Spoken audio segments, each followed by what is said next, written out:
Hey guys, tonight we begin with something gloriously optimistic and almost entirely wrong. The future that 1950s America was absolutely, unshakably certain was coming. We're talking flying cars in every garage, robot maids serving dinner, atomic-powered everything, and a whole society convinced that by the year 2000 you would be commuting to work strapped to a personal rocket. Spoiler, you are not. You are listening to this on a phone, in bed, while a small robot vacuum bumps gently into a wall downstairs and quietly gives up. So before you get comfortable, a huge and sincere thank you to the listener who suggested tonight's topic. Ideas like yours are the whole reason this little channel keeps growing, and I genuinely could not do this without you. If you enjoy what I do here, feel free to like the video and subscribe, but only if you actually enjoy it, no pressure at all. And let me know in the comments where you are tuning in from and what time it is for you, because somehow it is always far too late somewhere. If you would rather drift off with your eyes shut, the channel is now on Spotify as well, with the link waiting in the description. Now dim the lights, switch on a fan for that soft background hum, and let's ease into tonight's journey together. Let's pause for a moment and wonder, did people really believe their dishwasher would one day be the entire kitchen, hosed down like a car at a car wash? Did they truly expect to eat dinner as a single chewable pill and call it progress? Were grown adults honestly promised a helicopter in the driveway and a summer home on the moon? And if the future was going to be so easy, so automated, so push-button perfect, then why are you still folding laundry at 11 at night like some kind of medieval peasant? Well, tonight we find out. Congratulations. You have just woken up in 1957, and everyone around you is completely certain that tomorrow is going to be wonderful. It is morning in 1957, and the first thing you should understand about your new home is the mood. Everyone is happy. Aggressively, suspiciously happy. The war is over, the paychecks are steady, the appliances are new, and the future is not just coming, it is practically banging on the door with a casserole. People here do not worry about whether tomorrow will be better. They worry about how much better, and whether their neighbours tomorrow will somehow be slightly more chrome-plated than theirs. You will need to adjust to this because where you come from, the future mostly means a software update you did not ask for. The optimism is everywhere, and it is relentless. It is on the cover of every magazine, where a smiling family points at a skyline that does not exist yet. It is in the newsreels narrated by a man whose voice suggests he has personally shaken hands with destiny. It is in the advertisements, which no longer sell you a product so much as a promise that your grandchildren will live like pampered royalty. Everything is the dawn of a new era. The toaster is the dawn of a new era. The car is the dawn of a new era. The new kind of floor wax is, somehow, also the dawn of a new era. You go outside and the optimism follows you down the street. The neighbour waves, mentions that they read we will all have personal helicopters within 15 years, and says it the way you might mention the weather. Not as a wild fantasy, but as a delivery date. Nobody questions it. Questioning it would be almost rude, like doubting that summer is coming. The future has been ordered, it has been paid for, and it is simply a matter of waiting for the truck. And you have to understand where all this confidence comes from, because it is not entirely foolish. These people have just watched the impossible happen on a regular schedule. They have seen radio, then television. They have seen airplanes go from rickety to routine. They have seen the atoms split and the world rearranged in a single decade. When everything you knew has already been replaced twice, it stops being unreasonable to assume the dishwasher will eventually fly. The trend line points straight up, and nobody yet suspects the trend line has a sense of humour. So they extrapolate. They take the marvels of today, draw a confident line into tomorrow, and arrive at a world of effortless wonder. If the vacuum cleaner exists now, then surely a robot vacuum cleaner is coming, and then a robot that does everything, and then a robot that loves you. Each step seems perfectly logical from the one before. It is the same way you might assume that because your phone got slightly better last year, next year it will read your thoughts. The mistake is not the imagination. The mistake is assuming the path will be a straight, gleaming, well-lit highway, rather than the chaotic goat track it actually turns out to be. What nobody in 1957 quite grasps is that the future does arrive, just sideways. It shows up wearing the wrong outfit, late, and carrying problems nobody put on the invitation. The miracles are real, but the brochure was a liar. And the single most beloved miracle of them all, the one that is going to fix everything from your power bill to your moral character, is the one humming quietly at the centre of all this hope. So let's talk about the atom.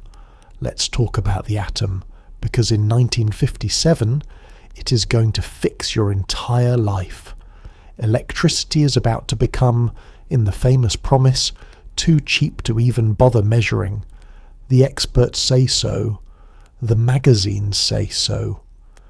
The man on the television, standing in front of a diagram he clearly does not fully understand, says so with tremendous confidence. Soon you will not pay a power bill at all, because charging for electricity will seem as silly as charging for air. You believe this completely. You will continue to believe it right up until your actual power bill arrives, which it will, every single month, forever. The atom is the miracle ingredient of the age, and like all miracle ingredients, the plan is to put it in absolutely everything, whether it belongs there or not. There is talk of atomic-powered trains, atomic-powered ships, atomic-powered planes that stay aloft for months, and atomic-powered factories that never sleep. The logic is simple and intoxicating. A tiny speck of fuel holds the energy of a mountain of coal, so why stop at power plants? Why not an atomic everything? It is the 1950s equivalent of deciding that since the internet is useful, your refrigerator should obviously be online and posting opinions. The enthusiasm reaches genuinely strange places. There are serious suggestions for atomic-powered household heaters, for using gentle nuclear blasts to dig canals and reshape harbours, even for a tidy little reactor in the basement of the home of tomorrow, purring away beside the water heater. The mental image is wonderful. Father goes downstairs not to check the furnace but to tend the family reactor, the way you might top up a bird feeder. Nobody dwells on what the home insurance situation looks like. Nobody, in fact, dwells on much at all, because dwelling is for pessimists and the future has no time for those. And the marketing leans in hard.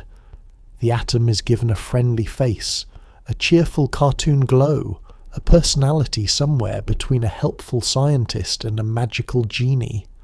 Children are taught that the atom is their pal.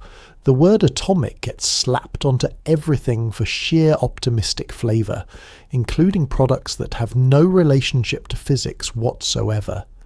There are atomic breakfast cereals, atomic cocktails, atomic hairstyles.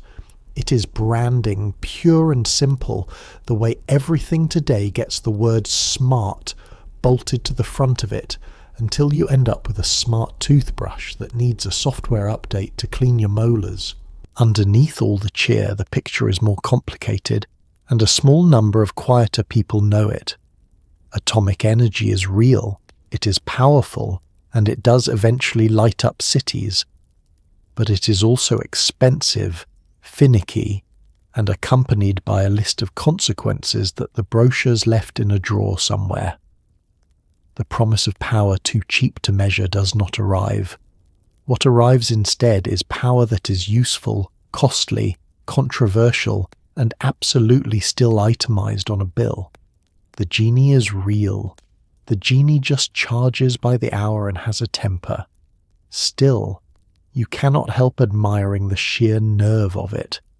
An entire society looked at the most fearsome force ever unleashed and decided, with a straight face, that it would soon be running their toaster for free.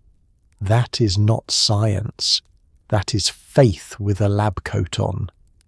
And nowhere does that faith soar higher, or more literally, than when 1957 turns its hopeful eyes toward the family automobile and decides it is time the thing left the ground. It's time to think about transportation and brace yourself because the car is leaving the ground. Everyone agrees on this. By the 1980s, the family vehicle will rise gently off the driveway, tuck its wheels away, and float you to work above the traffic like a contented metal swan.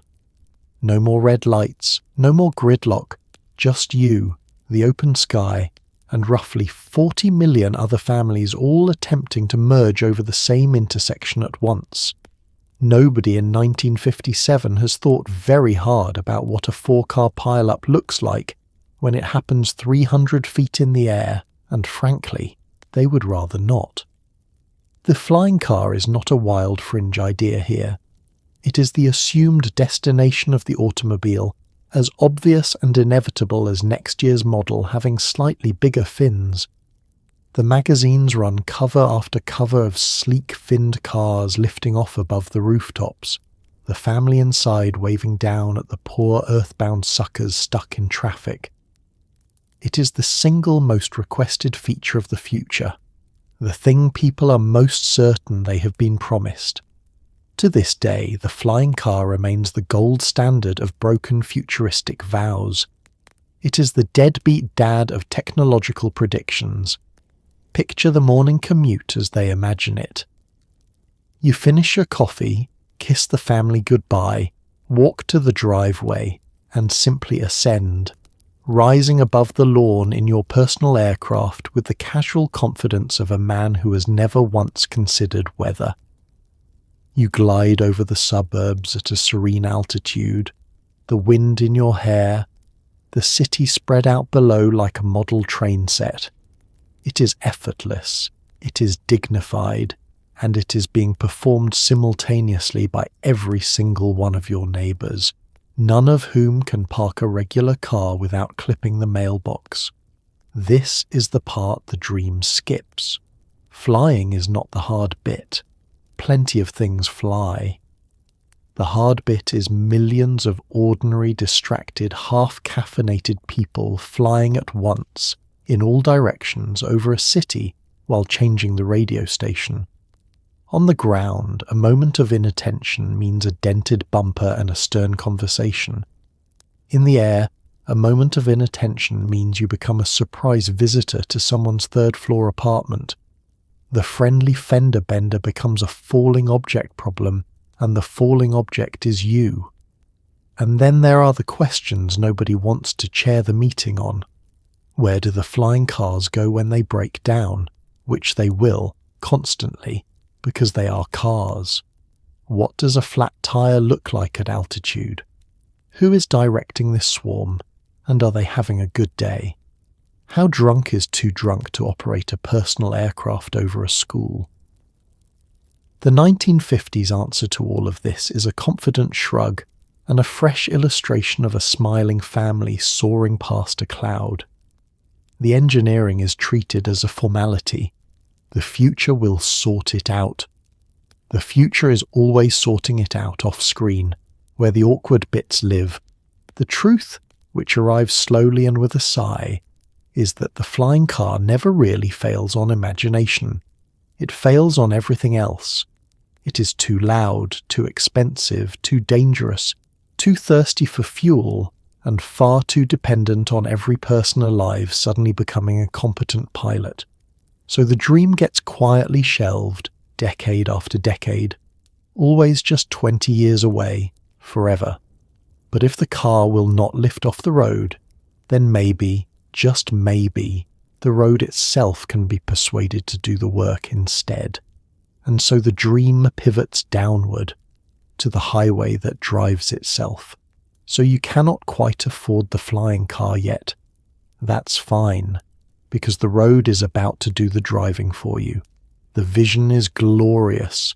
You pull onto the automatic highway, push a single button, and then lean back while electronic strips buried in the pavement guide your car along at a serene, computer-controlled glide. The whole family turns inward to play a board game while the vehicle handles itself. Mother pours coffee, father lights a pipe. Nobody watches the road, because the road is an adult now and the road can be trusted. What could possibly go sideways at 70 miles an hour with everyone playing checkers? This is, by the standards of the era, one of the more grounded fantasies, which is a low bar, but we will take it. The idea is that the intelligence does not need to live in every car. It can live in the road. Embed wires and sensors and electric signals into the highway itself, and the dumb, obedient automobile simply follows along like a horse that knows the way home. There are real demonstrations of this, sponsored by serious companies, with cars trundling along test tracks guided by buried cables, the drivers grinning and waving both hands in the air like children on a roller coaster. The advertisements lean all the way into the leisure of it. The car of tomorrow is shown as a cozy little lounge on wheels. The seats swivel inward to face each other. There is a small table. The family plays cards, reads the newspaper, watches a tiny television, while the great wide highway slides past unwatched outside the window. The act of driving, that tedious chore that demands your eyes and your hands and your attention, is finally handed off to the machine. You become a passenger in your own life, in the most relaxing possible sense. You have to give them this one, because they were not entirely wrong, just early by an embarrassing margin and pointing at the wrong part of the system. The dream of the self-driving car is alive and well in your time, except the brain ended up in the car instead of the road. The family is not playing checkers, and everyone involved is still nervously keeping one hand hovering near the wheel just in case. It turns out trusting a road, or a car, or anything at all, to ferry you about while you ignore it completely, is a trust that takes a great deal longer to earn than a magazine cover suggests. What 1957 glosses over, as usual, is the gap between a tidy demonstration on a closed track and the howling chaos of real traffic. On the test track, there is one car, one cable, one beaming engineer, and perfect conditions. On the real highway, there is rain, fog, a deer, a mattress that fell off a truck, a child who darts out, and 10,000 other vehicles, each making its own small mistakes. The board game scenario assumes the world is a laboratory. The world has never once agreed to be a laboratory, no matter how nicely you ask. But the dream of automatic motoring does not even stop at steering. If the road can drive the car, the thinking goes, then why should the engine settle for anything as crude and old-fashioned as gasoline? The future has bigger plans for what hums beneath the hood, and those plans naturally involve the magic ingredient of the age, which is how 1957 arrives, with total seriousness and a fresh coat of optimism, at the idea of a car that runs on its own personal nuclear reactor. Let's get truly ambitious, because gasoline is for cavemen. The car of tomorrow will be powered by its own small nuclear reactor, tucked neatly into the back where the trunk used to be. You will drive 5,000 miles, swing by a service station, swap out a glowing little fuel core like changing a battery in a flashlight, and roll on. There is a real concept car designed around exactly this dream. The engineers are thrilled. They have considered the styling, the fins, the dashboard, and the gentle hum of the future. The one thing they have politely set aside for later is the question of what happens to all of this in a fender bender. The pitch is genuinely seductive if you do not think about it for longer than 4 seconds. No more stopping for fuel, no more oil. A single tiny charge of atomic fuel lasts for years, the brochures promise, so you simply drive and forget that energy was ever a thing you had to worry about. It is the same instinct that gives the era its atomic toasters and atomic basements, applied now to the most beloved object in American life. If the atom can power a city, surely it can power a sedan, and surely it will look fantastic doing it. And the styling really is the part they nail. The concept car is a thing of beauty, all swooping lines and confident chrome, the reactor housing dressed up as just another elegant design feature. Because that is where the genuine effort goes every time. The dream is always rendered in loving detail right up to the surface, the fins, the colours, the smiling driver, and then it stops cold at the surface, because the surface is the part you can paint, and the rest is the part you would have to actually solve. The future of the 1950s is more than anything a spectacular illustrator with a deadline. Now let's gently lift the hood on the bit they skipped. A reactor needs heavy shielding to keep the people near it from being slowly cooked, and heavy shielding is, by definition, heavy.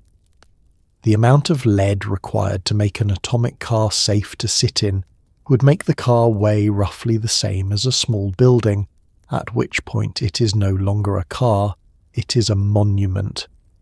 And that is before anyone asks the truly uncomfortable question, which is what happens when this rolling reactor meets a telephone pole, or another atomic car, or a teenager who just got their license. The fender bender problem is not a small footnote. It is the whole game. A regular car crash is a bad day. An atomic car crash, in the worst imaginings, is a bad decade for the entire neighbourhood. Multiply that by a nation full of distracted drivers, parking lots, and fast food drive-thrus, and the cheerful little glowing fuel core starts to look less like progress and more like handing every household a portable disaster and a set of keys. It is the kind of idea that can only survive in a world that has decided in advance that nothing will ever go wrong.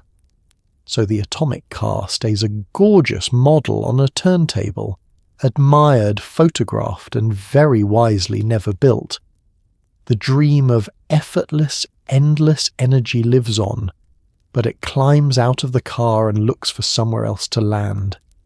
And if the future will not let you safely strap a reactor to your sedan, perhaps it can offer something even more direct, even more personal, even more spectacularly unsafe.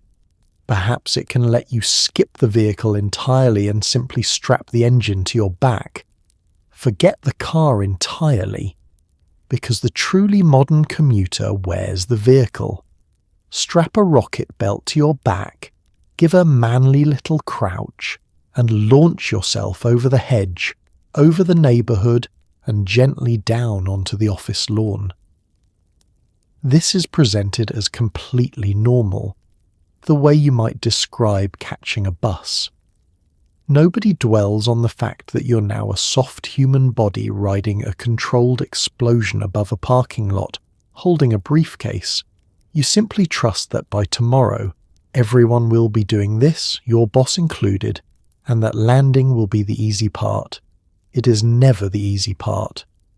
The jetpack is the purest expression of the era's whole personality, which is the belief that any problem can be solved by adding more thrust and less caution. Why build infrastructure when you can simply propel the individual citizen through the air by sheer force? The illustrations are magnificent. A businessman in a suit and tie soars serenely above the rooftops, hat somehow still on his head, the very picture of dignified efficiency. He is not screaming. In the picture, he is never screaming. In reality, there would be a great deal of screaming. And here is the genuinely funny part. The rocket belt actually gets built. It is real. It works, sort of, at demonstrations and fairs, and one memorable appearance that everybody talks about, a man genuinely lifting off the ground and flying a short hop through the air to thunderous applause. For one shining moment, the future seems to have arrived right on schedule. The crowd goes wild. The newspapers swoon. Surely, they think, the personal flying machine is here, and the daily commute is about to become a glorious launch. Then the small print floats down to earth, slowly, on fire. The rocket belt burns through its fuel in roughly the time it takes to read this sentence. A full flight lasts about half a minute before you're out of thrust and out of luck, which makes for a thrilling commute only if your office is across the street and you do not mind cutting it close. The thing is deafening, the exhaust is scorching, and the margin for pilot error is approximately 0 because the ground does not negotiate. It is a spectacular trick and a hopeless vehicle. This is the recurring heartbreak of the atomic age dream. The flashy demonstration works just well enough to convince everyone, and the boring practical reality, the part about fuel and safety and not roasting your own legs, quietly refuses to cooperate. A jetpack that flies for 30 seconds is a wonderful party guest and a terrible way to get to work. You cannot run a civilization on 30 seconds of flight and a prayer, no matter how good it looks in a photograph. The crouch is heroic. The landing, every single time, is the problem nobody put in the brochure. So the jetpack joins the flying car and the atomic sedan in the great museum of magnificent things that were almost briefly nearly real. It survives as the thing people point to when they want to feel cheated by the future, the symbol of every promise that never quite stuck the landing. But the dream of frictionless personal movement does not die. It just gives up on flight, comes back down to ground level, and decides that if it cannot put you in the air, it will at least save you the unbearable effort of walking. The sidewalk, it announces, will now do the moving for you. Let's stroll through the city of tomorrow, except you will not be strolling, because walking is about to be obsolete. The future sidewalk moves on its own, sweeping pedestrians along like luggage at an airport, so that no citizen ever again wastes precious energy on the ancient burden of putting one foot in front of the other. For longer trips, you will be sucked through a pneumatic tube like a cheerful little capsule of mail, whooshing across town in seconds. The planners are very excited. They have not yet asked the obvious question, which is what happens when two of these tubes meet, or when somebody drops their hat. The moving sidewalk is one of those ideas that sounds like genius until you imagine actually using it. The vision is a city laced with conveyor belts gliding in every direction, the whole population standing serenely still while the ground hurries them along. Some versions get fancy, with multiple belts side by side moving at different speeds. So you step from a slow belt to a faster one to an even faster one, accelerating across the city like a parcel on its way to dispatch. It is presented as the height of civilized convenience. Nobody pictures the elderly gentleman attempting the speed transfer and being flung gracefully into a flower bed. You have to appreciate the underlying philosophy, which is that walking, a free and reliable technology that has served humanity for several million years, is somehow the part that needs fixing. The future does not want you to expend effort. The future finds effort distasteful. Better to stand motionless and be transported to let the machine carry the whole burden of locomotion while you simply exist and glide. It is the same impulse that, in your own time, produces the electric scooter ridden by a grown adult down a perfectly flat sidewalk they could have walked in 90 seconds. Then there is the pneumatic tube, which is where the city of tomorrow truly loses its composure. The concept is borrowed from the systems that whoosh paperwork and cash around department stores and offices, those satisfying little canisters that vanish with a thunk. The future's bright idea is to scale this up to human size, climb into a capsule, get sucked through a network of tubes by air pressure, and pop out across town moments later, slightly tousled but on time. It is fast, it is direct, and it treats the citizen as a letter to be delivered, which is somehow both efficient and deeply undignified, and the questions as ever go unasked. What happens when the power fails and you are halfway through a tube, wedged in the dark beneath the city like a forgotten cough drop? What happens when two capsules are accidentally sent down the same pipe toward each other, each containing a person who assumed today would be ordinary? What happens to the moving sidewalk when it jams, which it will, leaving a quarter-mile of motionless commuters standing on a very expensive broken floor, contemplating the radical possibility of walking? These are tomorrow's problems, and tomorrow, you will recall, is going to be perfect. The deep irony, which 1957 cannot possibly see, is that the city of the future spends enormous ingenuity trying to abolish the one form of movement that turns out to be good for you. Your era will rediscover walking and sell it back to people as exercise, as wellness, as 10,000 steps counted by a device on your wrist. The conveyor city imagined a paradise of glorious stillness. The actual future decided that stillness was the problem.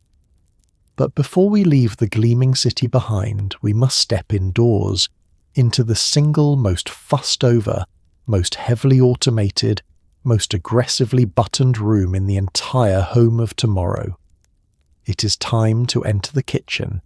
Let's step into the kitchen, the crown jewel of the future home, where cooking will finally become a thing that simply happens to you. Every surface gleams. Every task hides behind a single satisfying button. You press one, and dinner appears. You press another, and the dishes vanish into the wall to be cleaned by forces you do not understand and do not wish to. The entire kitchen can supposedly be hosed down at the end of the day like the inside of a swimming pool. It is spotless, it is effortless, and it requires roughly 900 buttons, only 4 of which anyone will ever remember how to use. The kitchen of tomorrow is the centerpiece of every home exhibition, the room the crowds line up to gawk at, because the kitchen is where the era's promises feel most personal. The pitch is liberation. Cooking is tedious, cleaning is worse, and the future intends to make both of them disappear behind smooth panels and glowing controls. Cabinets glide up and down at the touch of a switch so you never reach. Appliances rise out of the countertop when summoned and sink away when finished. The whole room performs like a magic act, with the homemaker as the smiling magician who only has to gesture. The hose-it-down fantasy deserves special admiration for its sheer optimism. The idea is that every surface, every appliance, every nook in the future kitchen will be so perfectly sealed and waterproof that at the end of the day you simply spray the entire room with water, let it all drain away through a floor grate, and walk out leaving a sparkling chamber behind. It is presented as the ultimate convenience. It also quietly assumes that you want your kitchen to have the same relationship with water as a car wash, and that electricity and a daily indoor flood are natural companions, which is a brave thing to assume. What gives the whole vision away, as it so often does, is who is standing in the picture. The push-button kitchen is sold almost entirely to one person, the woman of the house, on the promise that it will free her. And yet she is still, in every single illustration, the one standing in the kitchen pushing the buttons. The future has automated the labour without ever once questioning whose labour it was. It will build a robot to wash the dishes before it will imagine a world where someone else might be expected to do them. The technology races 100 years ahead, while the assumptions stay firmly parked in the driveway. And the buttons multiply with no apparent limit.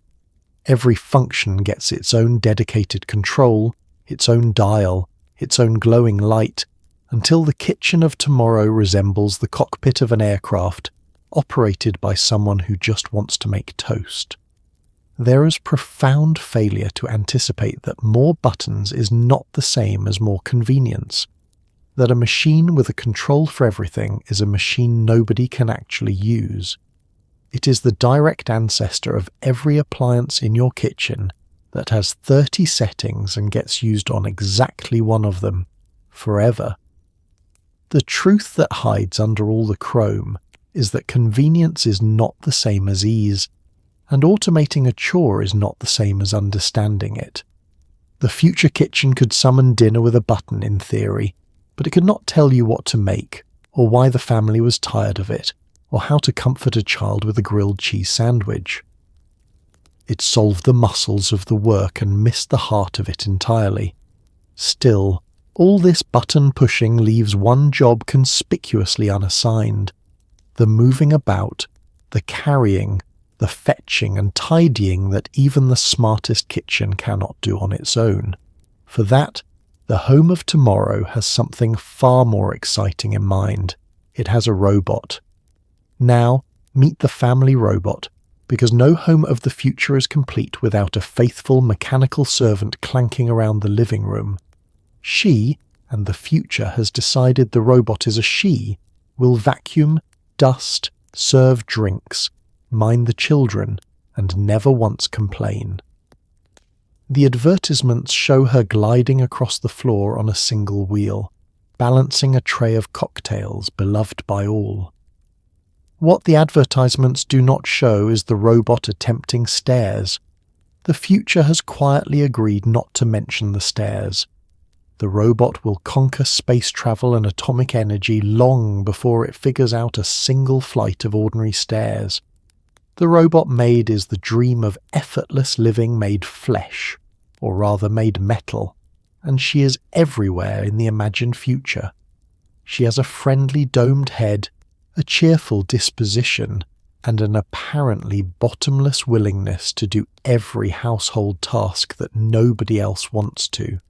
She is the answer to the same problem the push-button kitchen was supposed to solve, except now the labour is not just hidden behind panels, it is handed to a tireless servant who exists purely to free the family from the burden of their own home.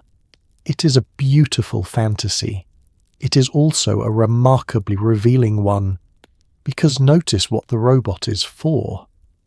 The future imagines astonishing machines and then points almost all of them straight at the chores, the same civilization that dreams of colonies on the moon dreams, with equal intensity, of a machine that will finally do the dusting. There is something almost touching about it.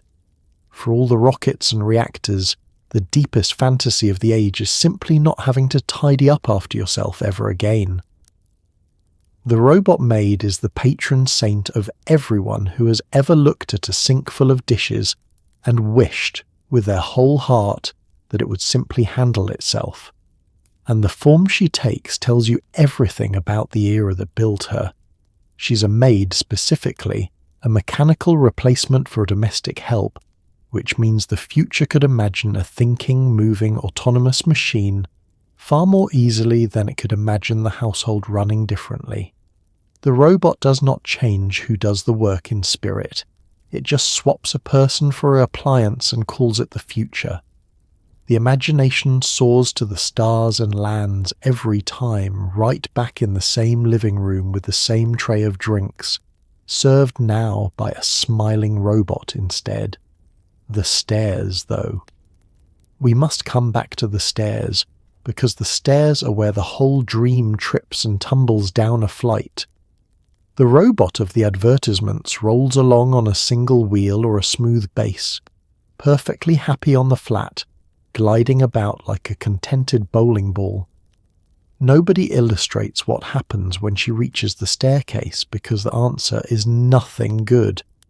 It turns out that the things humans find trivially easy, walking on uneven ground, climbing steps, picking up a dropped sock, knowing the difference between a cat and a footstool, are precisely the things that machines find almost impossibly hard.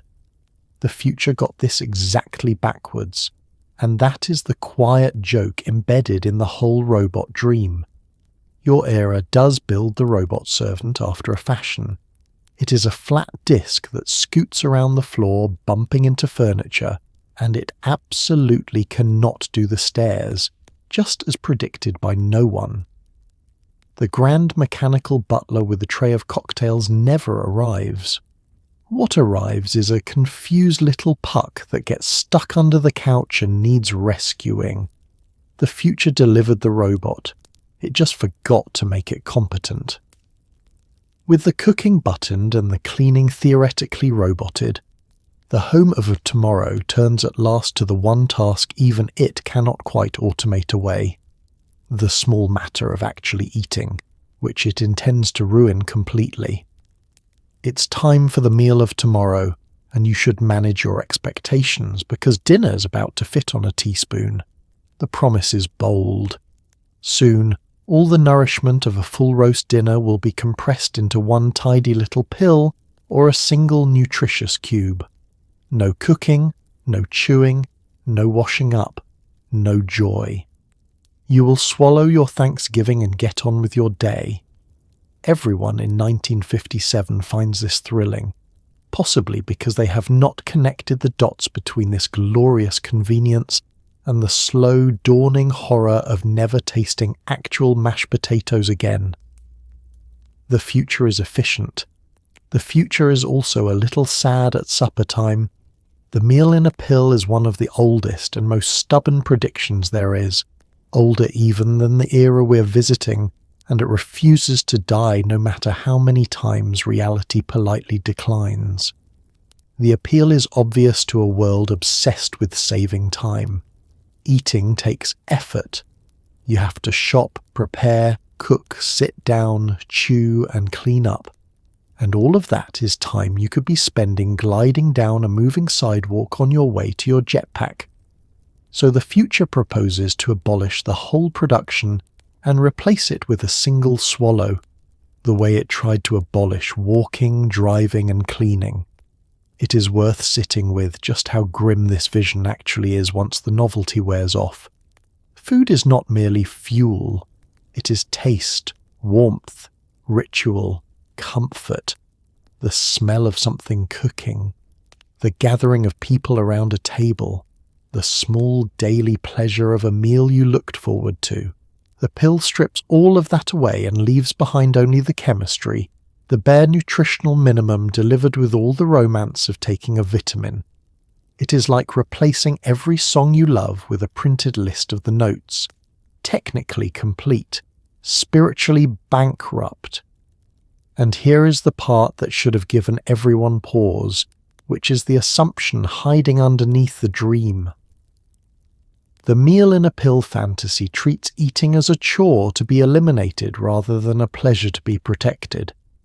It is the same instinct that runs through the entire imagined future.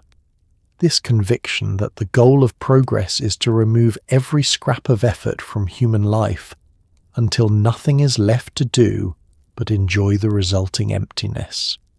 The era never stops to wonder whether some of the effort might actually be the point, whether a life with all its work removed is a life worth swallowing in pill form. The chemistry, for what it is worth, never cooperates anyway. The sheer quantity of energy a human body burns through in a day cannot, it turns out, be folded into a tablet.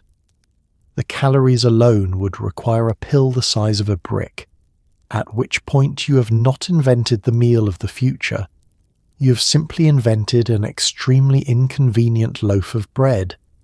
The body is needy and bulky and stubbornly analog, and it wants its dinner in dinner form, in quantities that no amount of optimism can compress onto a teaspoon. Biology, unlike a magazine illustrator, cannot be talked into anything. So the meal in a pill stays where it has always lived, in the realm of cheerful prediction, forever about to arrive and never once showing up to supper. Your era keeps a faint echo of it. The meal replacement shake, the nutrition bar gulped at a desk, the sad little gestures toward turning food into mere efficiency, and every one of them is quietly haunted by the knowledge that nobody actually wants this. People want the roast. People always wanted the roast. But the future is not done meddling with your plate, because if it cannot shrink your dinner to a pill, it has another idea entirely, one that involves looking out at the vast hungry ocean and deciding that is where supper ought to come from. Let's stay hungry for a moment, because the future has plans for your plate, and most of those plans involve the ocean. With the population booming, the experts announce that tomorrow's dinner will come from farming the sea. You will dine on plankton steaks, algae loaf, and protein scraped from the water itself, all rebranded with cheerful names to help you forget what you are eating. There are illustrations of families happily tucking into green bricks of pressed seaweed, smiling the way only a magazine family can. You are assured this is delicious. You're assured this is the future. You're assured of many things in 1957. The reasoning for once is not entirely deranged. The thinkers of the era look at the population climbing steadily upward and do the arithmetic. And the arithmetic says there will eventually be an awful lot of mouths and only so much farmland. So they turn, logically enough, to the great untapped pantry covering most of the planet, the sea. The ocean is vast, the ocean is full of life, and the ocean does not need to be ploughed. Surely, they reason, the answer to feeding billions is floating right there in the water, waiting to be harvested and pressed into a loaf. And so the future menu takes shape, and it is a deeply green affair. Algae, that humble pond scum, is promoted to the role of miracle food, dried and pressed and reshaped into patties, biscuits, and slabs of nutritious paste. Plankton, the tiny drift in specks at the very bottom of the food chain, gets recruited to the top of the dinner table. The illustrations show it all served on fine china, golden lighting, a beaming family, as though seaweed brick were a holiday tradition stretching back generations rather than a thing a committee invented last Tuesday. The naming, you will notice, is doing an enormous amount of work. Nobody wants to sit down to a hot plate of algae, so the algae becomes a steak. Nobody craves a slice of plankton, so the plankton gets a friendly brand and a cheerful colour. This is the oldest trick there is, dressing the unfamiliar in the costume of the familiar, and your era knows it intimately. Every time a food made in a laboratory is given the name of a food grown on a farm, every time something green and unsettling is promised to taste just like chicken, you are hearing the direct descendant of the plankton steak still wearing its little disguise. What the cheerful family illustrations skip, naturally, is the small matter of whether anybody actually likes it. You can press seaweed into any shape you please and it remains stubbornly seaweed. The future tends to assume that people will eat whatever is efficient and nutritious, as though taste were a minor inconvenience to be overcome with good marketing. But people are not so easily managed at the dinner table. They are picky, sentimental, and devoted to flavour, and they will go to remarkable lengths to avoid eating a brick of pond scum, no matter how many vitamins it contains or how nicely it is photographed. The strange thing is how partly right they turn out to be. In the quiet way, the future is often right while missing the feeling entirely. Your era does farm the sea, does eat the algae, does scrape protein from surprising places and fold it into the food supply, usually without telling anyone too loudly. The seaweed snack exists, The algae supplement exists. The future arrived, green and faintly fishy, just without the beaming family pretending it was a feast.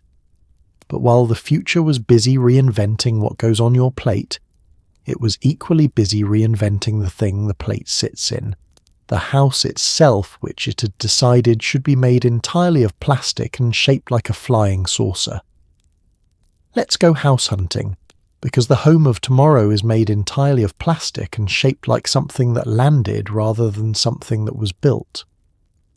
4 curved wings float above the ground on a central stem.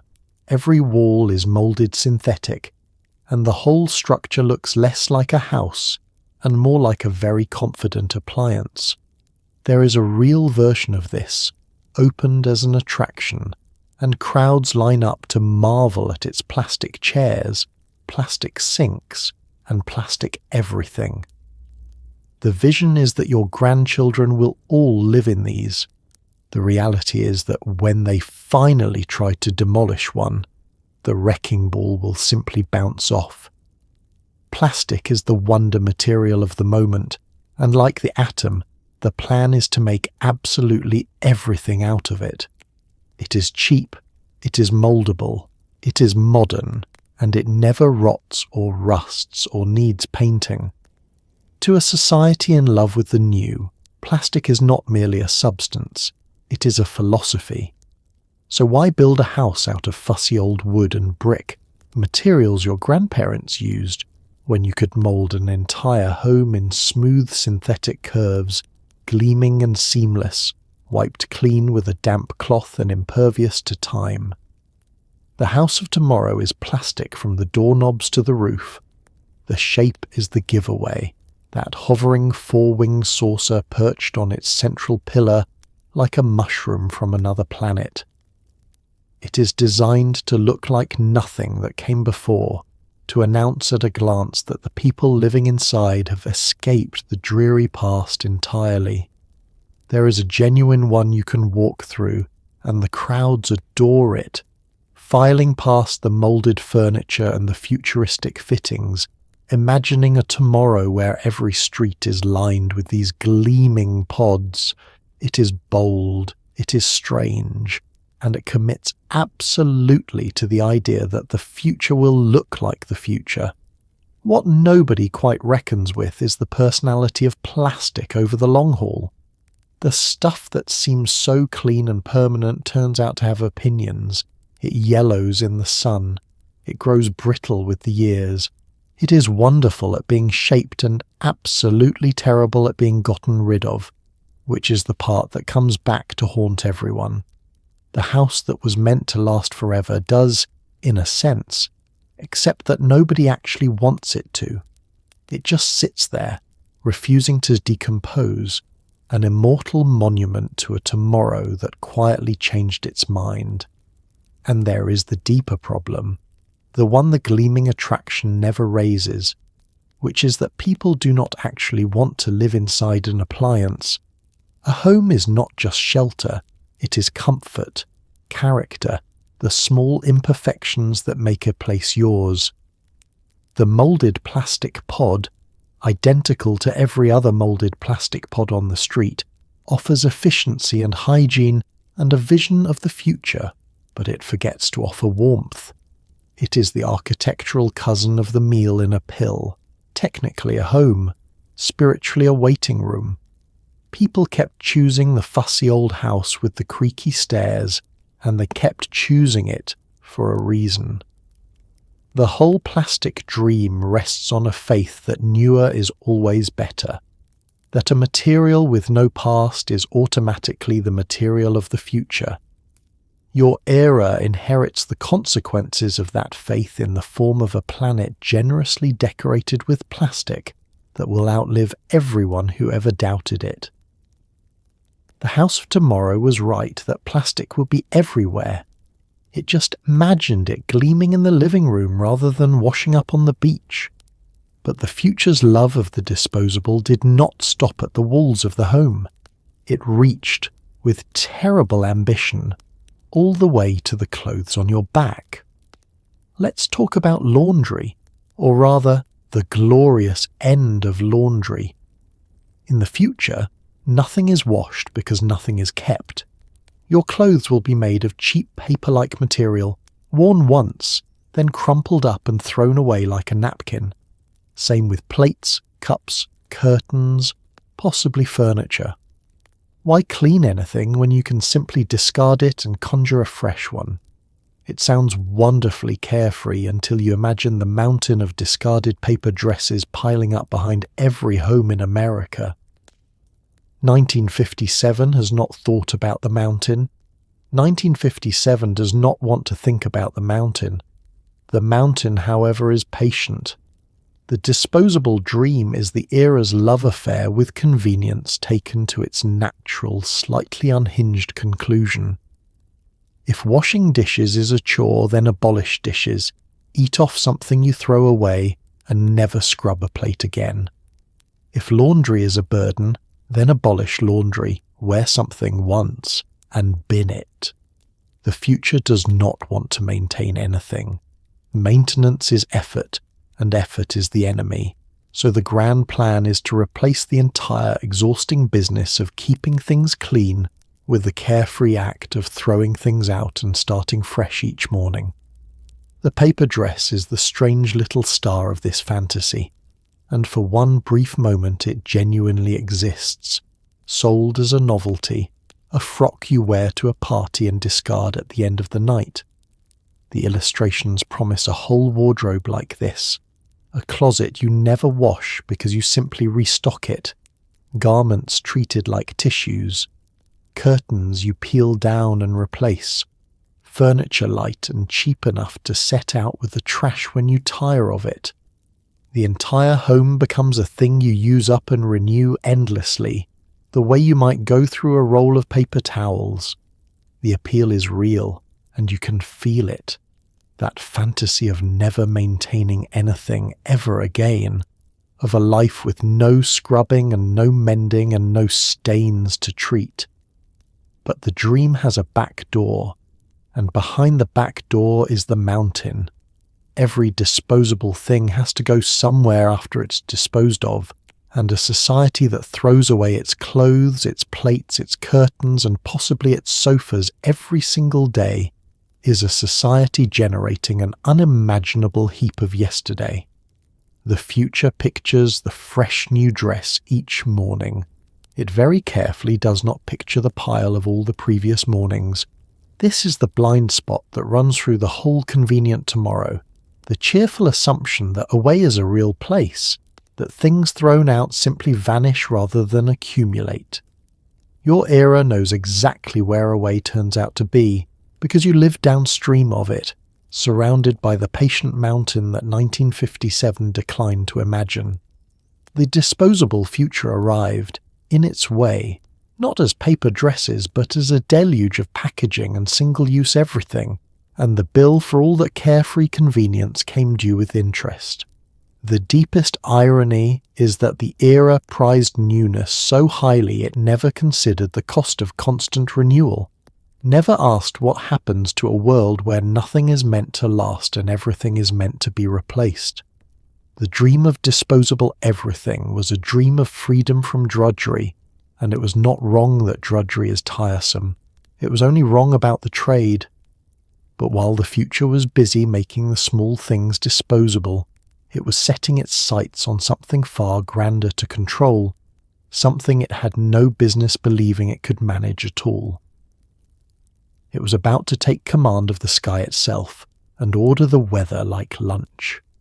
Let's discuss the weather, which in the future you will simply order, like room service. Tired of rain? Cancel it. Want snow for the holidays? Schedule it. The grand plan goes further still, sealing entire cities beneath enormous transparent domes where the temperature stays a perfect 72 degrees forever, and the wind is something your grandparents complain about. No umbrellas, no slush, no sunburn, just one eternal, pleasant afternoon under glass. The engineers are quite sure this is coming. They're slightly less sure how to clean the outside of a dome the size of a city, or what happens the first time a bird has an opinion about it. The ambition here is breathtaking in the most literal sense, because the future has decided that weather, that ancient untamable force, is simply another inconvenience awaiting a technical solution.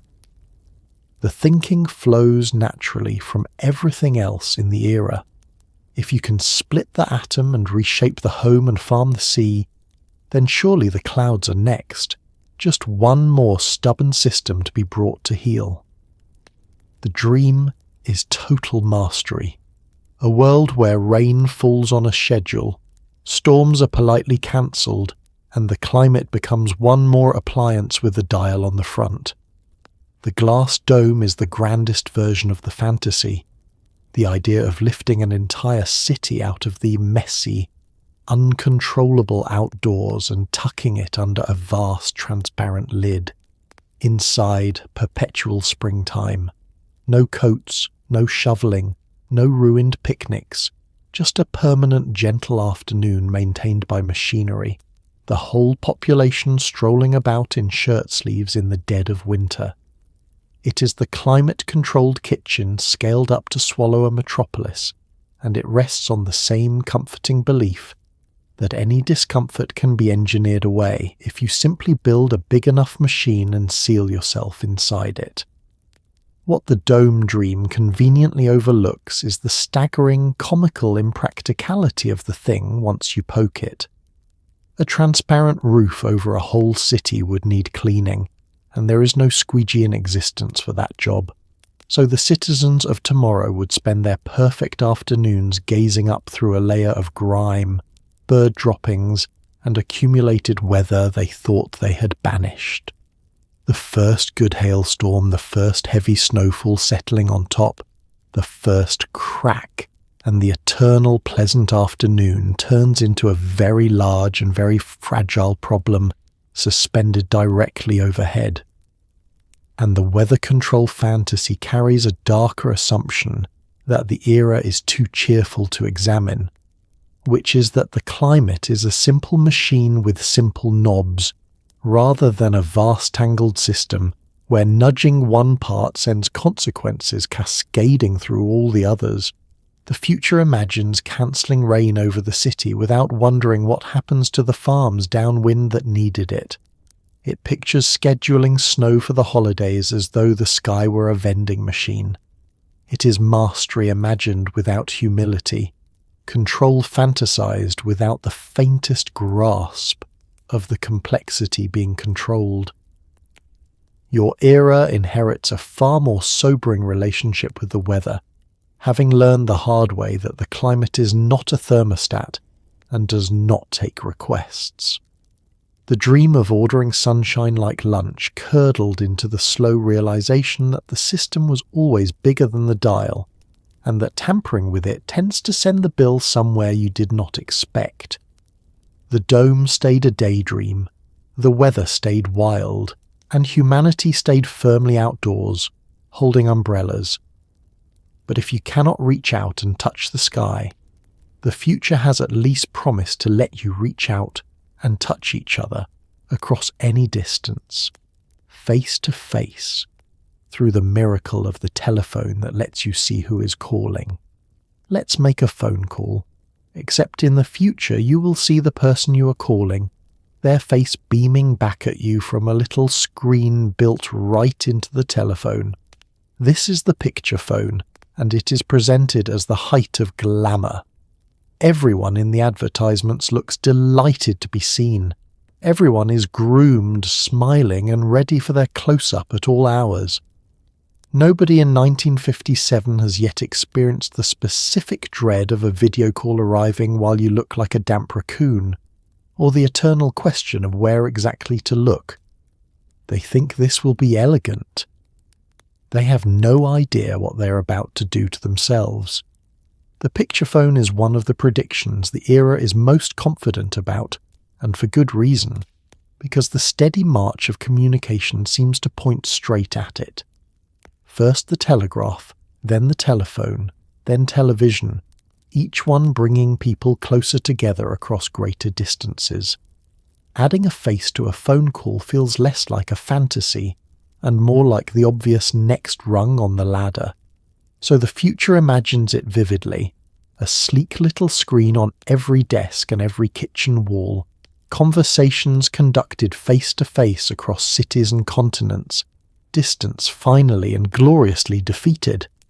And the advertisements are a masterpiece of unintentional comedy, because everyone in them is having the best possible version of the experience.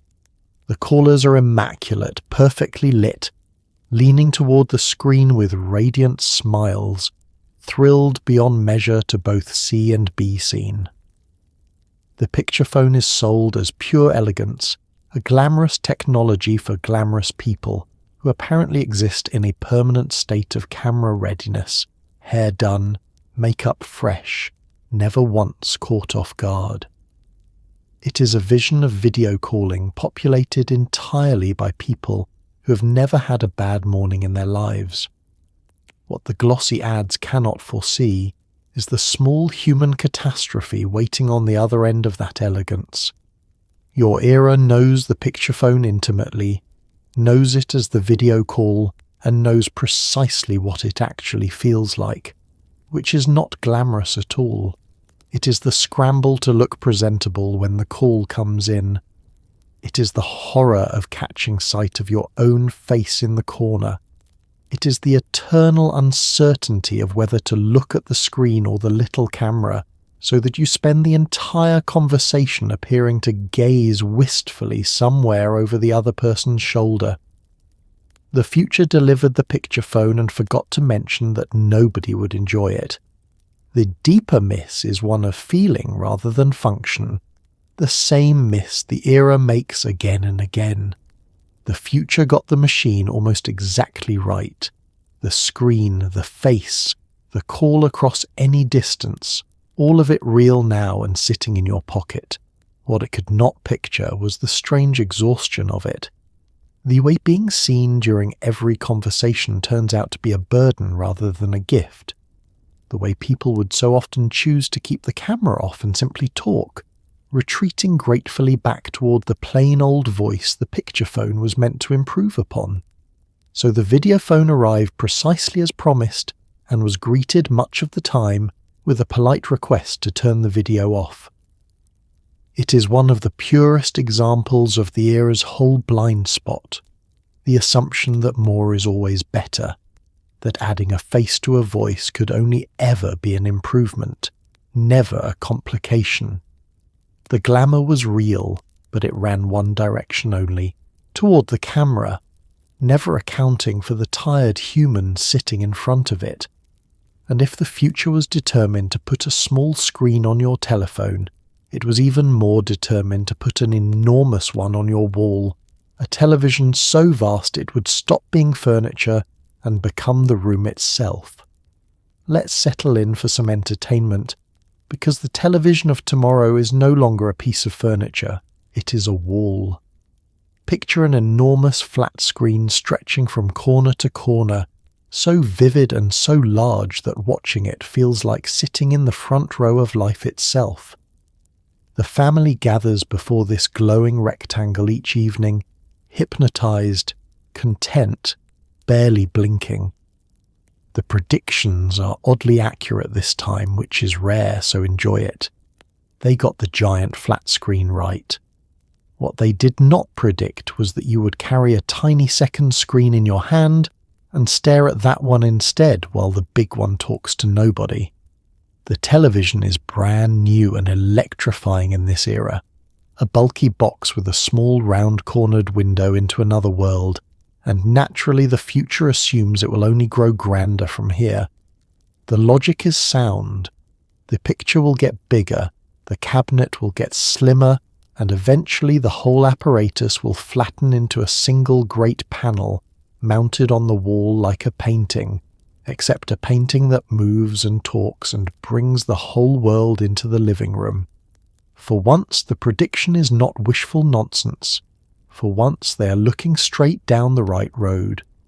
The illustrations are genuinely prophetic. Families seated before a vast flat screen that fills an entire wall. the image crisp and enormous, the room arranged around it like a small private theatre. They imagine it as the heart of the home, the place where everyone gathers each evening to be informed and entertained together, faces lit by the glow, united in their attention. And they were right about nearly all of it. The flat screen on the wall is real. It is probably in the room with you now. The future, for once, kept its promise on the hardware. But here is the twist the era never saw coming, the one that turns the whole triumphant vision quietly on its head. They pictured the giant screen capturing the family's complete attention, the way the small new television captured theirs. What actually happened is that the screen got everything it was promised, the size, the clarity, the place of honor on the wall, and then the family stopped looking at it. Because each person also acquired a second screen, small enough to hold, personal enough to disappear into, and that is the one that won. The Great Wall of Light hangs there glowing, narrating the evening to a room full of people staring down at their hands. It is a strangely poignant failure hidden inside a technical success, and it points at the thing the era never quite grasped about its own dreams.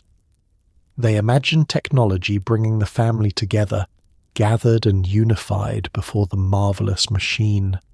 They did not imagine technology splintering attention into a dozen private little worlds, each person alone with their own glowing rectangle in the same shared room. The togetherness they pictured was real for a while, and then it quietly dissolved, not because the big screen failed, but because it succeeded and then got upstaged by something smaller and more selfish.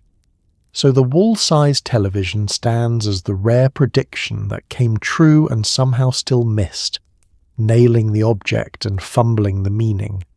The future understood that screens would grow and multiply and fill our lives. It just assumed all those screens would point us toward one another, when in fact they so often point us inward, away, down. They got the glass exactly right and the people entirely wrong. But the era's faith in effortless living was not finished yet, because it had one more labour it intended to abolish, the oldest and most stubborn one of all, the simple business of having to learn anything at all. It's time for bed, but not for rest, because the future has found a way to make even sleep productive. The idea, taken extremely seriously, is that you can learn while unconscious. You slip on a special device, a recording plays softly through the night, and you wake up fluent in French, an expert in algebra, and somehow also a better person. No studying, no effort, just lie there and absorb knowledge like a damp sponge. School children of tomorrow will supposedly nap their way to genius. The dream is that effort itself is about to become optional. The dream, like most things you sleep through, does not entirely survive the morning. Sleep learning is the era's convenience obsession, applied to the inside of your own skull, and it is irresistible precisely because learning is genuinely hard. Studying takes hours, repetition, frustration, the slow, grinding accumulation of knowledge against a tired and unwilling brain. So the future does what it always does with anything difficult. It proposes to abolish the effort entirely. Why struggle through a textbook when you could simply press play, drift off, and wake up transformed? It is the meal in a pill again, only now the meal is education, and the pill is a quiet voice murmuring facts at you while you snore. The vision is wonderfully tidy, a recording of whatever you wish to know played softly beside the bed all night long, seeping into your sleeping mind and lodging there as permanent knowledge. Languages absorbed in a week of naps, entire subjects mastered between dusk and dawn. Children of the future drifting off to a gentle lecture and waking up ahead of their classmates, having learned their lessons in the same hours they spent dreaming. School itself might be reduced to a comfortable bed and a well-chosen playlist. The struggle of learning, that universal childhood misery, simply switched off. The trouble, which the dream sails right past, is that the sleeping brain is not actually sitting there idle and available for downloads. It is extremely busy doing its own essential work, sorting and storing and repairing, and it is not in the market for new lectures. The mind does not absorb fresh facts from a voice in the dark the way a sponge absorbs water, because the mind is not a sponge. It is a fussy and particular organ that learns through attention and effort and being awake. You cannot pour knowledge into an unconscious person any more than you can feed them dinner while they sleep, though give the era a moment and it would probably try that too. What makes the sleep-learning dream so revealing is the wish underneath it, the same wish that animates the jetpack and the meal pill and the robot maid, the deep yearning to have the reward without the work. The future keeps circling back to this fantasy from every direction. The belief that effort is merely an obstacle, a bug in human life to be patched out by clever machinery. It never seriously entertains the possibility that the effort is woven into the value, that knowledge earned through struggle is the only kind that sticks, that a thing absorbed without work tends to be worth exactly what you paid for it. So sleep learning joins the long parade of magnificent shortcuts that lead nowhere, the gadgets and schemes designed to deliver mastery without the inconvenient mastering. Your era still flirts with the ghost of it, the audio lesson playing hopefully in the background, the belief that you might soak up a language by mere proximity, and it works about as well as it ever did, which is to say not at all. The brain insists on being present for its own education, but the era's faith in painless miracles was about to be tested in a far more serious arena than the classroom, because it had decided that the same magic ingredient powering its cars and homes would now cure every illness known to man. Let's talk about your health, which the future intends to handle with the same ingredient it uses for everything else, which is radiation. The atom that powers your car and your home will now also cure your illnesses, mend your bones, and presumably whiten your teeth. Doctors of tomorrow speak confidently of zapping disease out of existence, of a world without sickness, of medicine so advanced that the common cold becomes a quaint historical footnote. The optimism is enormous, and the enthusiasm is real. The caution, on the other hand, is running a little behind, which is a recurring theme whenever 1957 gets excited about the word atomic. The atom has already proven itself the miracle of the age, so naturally medicine wants in, and the predictions pour out with the confidence of people who have watched one impossible thing after another come true. Radiation will hunt down disease wherever it hides. Atomic energy will rebuild damaged bodies.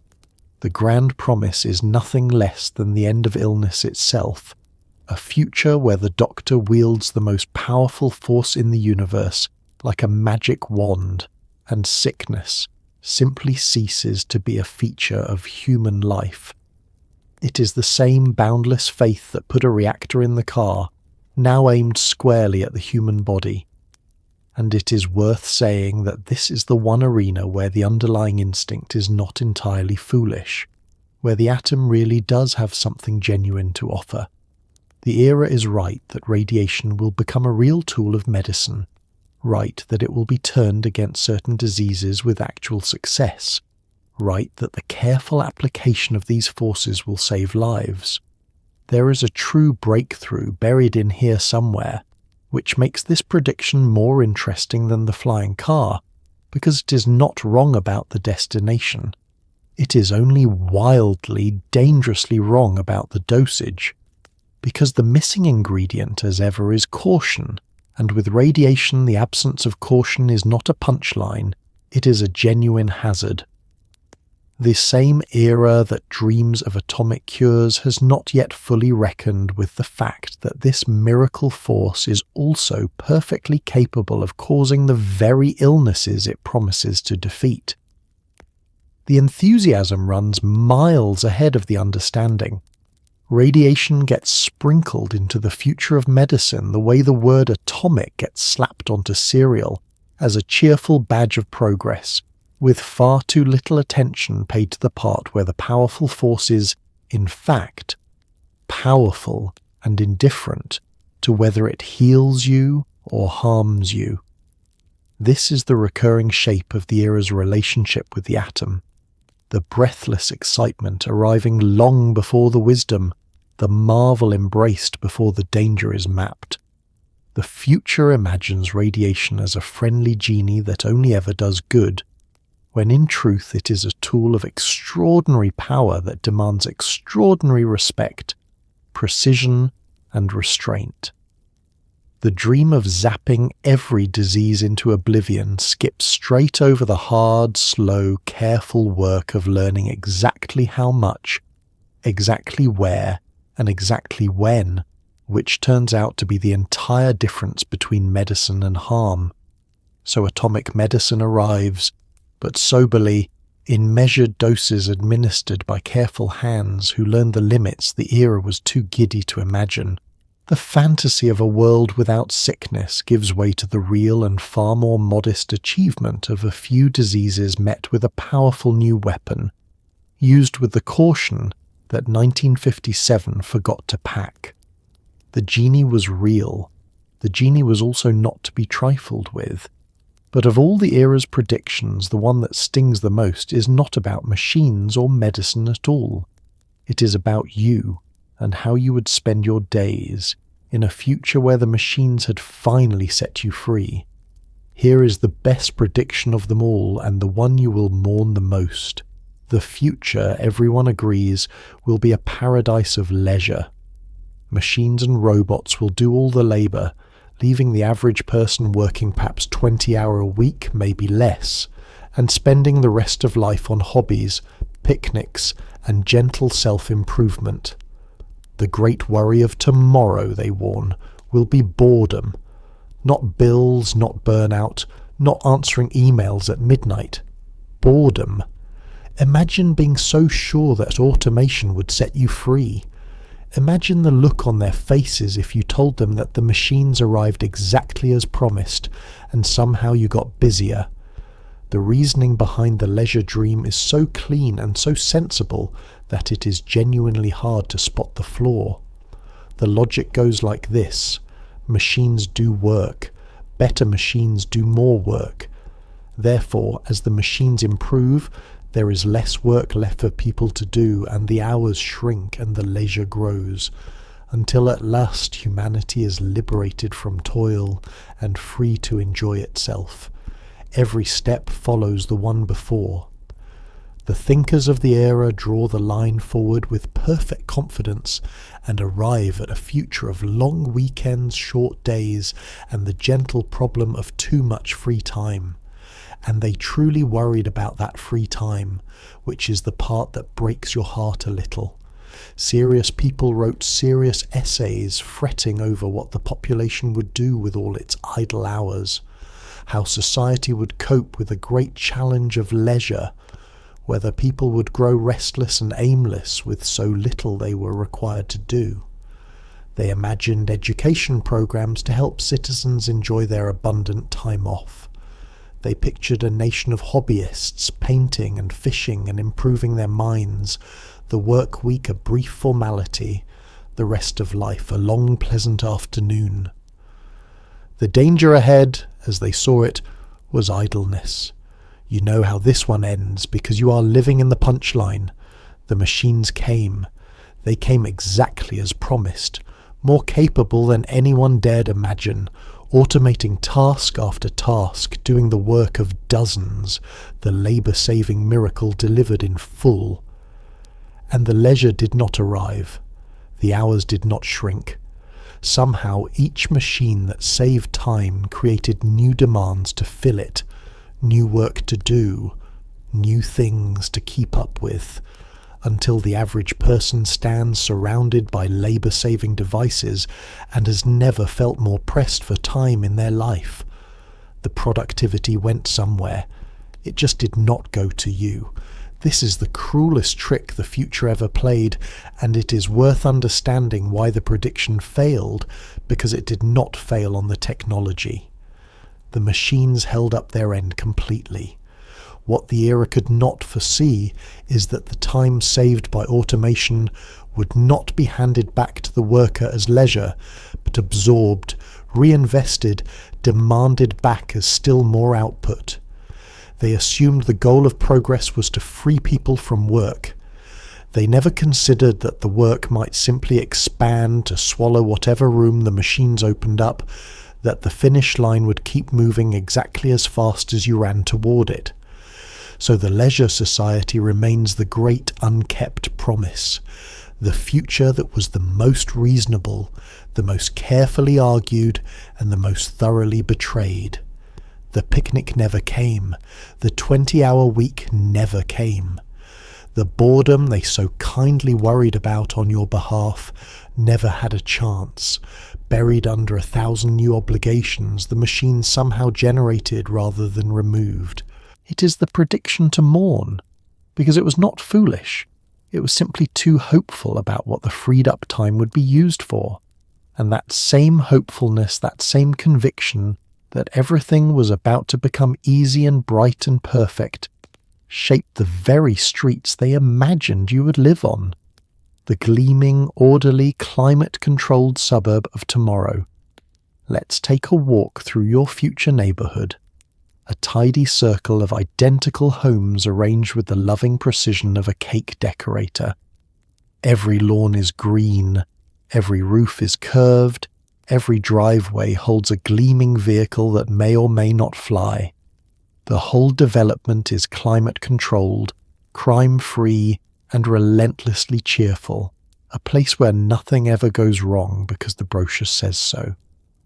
The future suburb has thought of everything except one small detail, which is people who stubbornly insist on being messy, unpredictable, and prone to parking on the lawn. But that is tomorrow's problem, and tomorrow is going to be perfect. The suburb of tomorrow is where all the era's separate dreams come together into one master plan for how life will actually be lived. Here is the plastic house, the push-button kitchen, the robot maid, the flying car in the driveway, the wall-sized television glowing in every living room, all assembled into a complete and tidy community. It is planned down to the last curve of the last cul-de-sac, an entire neighbourhood designed the way you might design a machine, with every part in its place and every function accounted for. Nothing is left to chance, because chance is messy, and the future does not approve of mess. The illustrations are immaculate and faintly eerie in their perfection. The homes are identical and gleaming, set in neat geometric patterns around shared green spaces. The lawns are uniformly emerald, the skies are uniformly blue.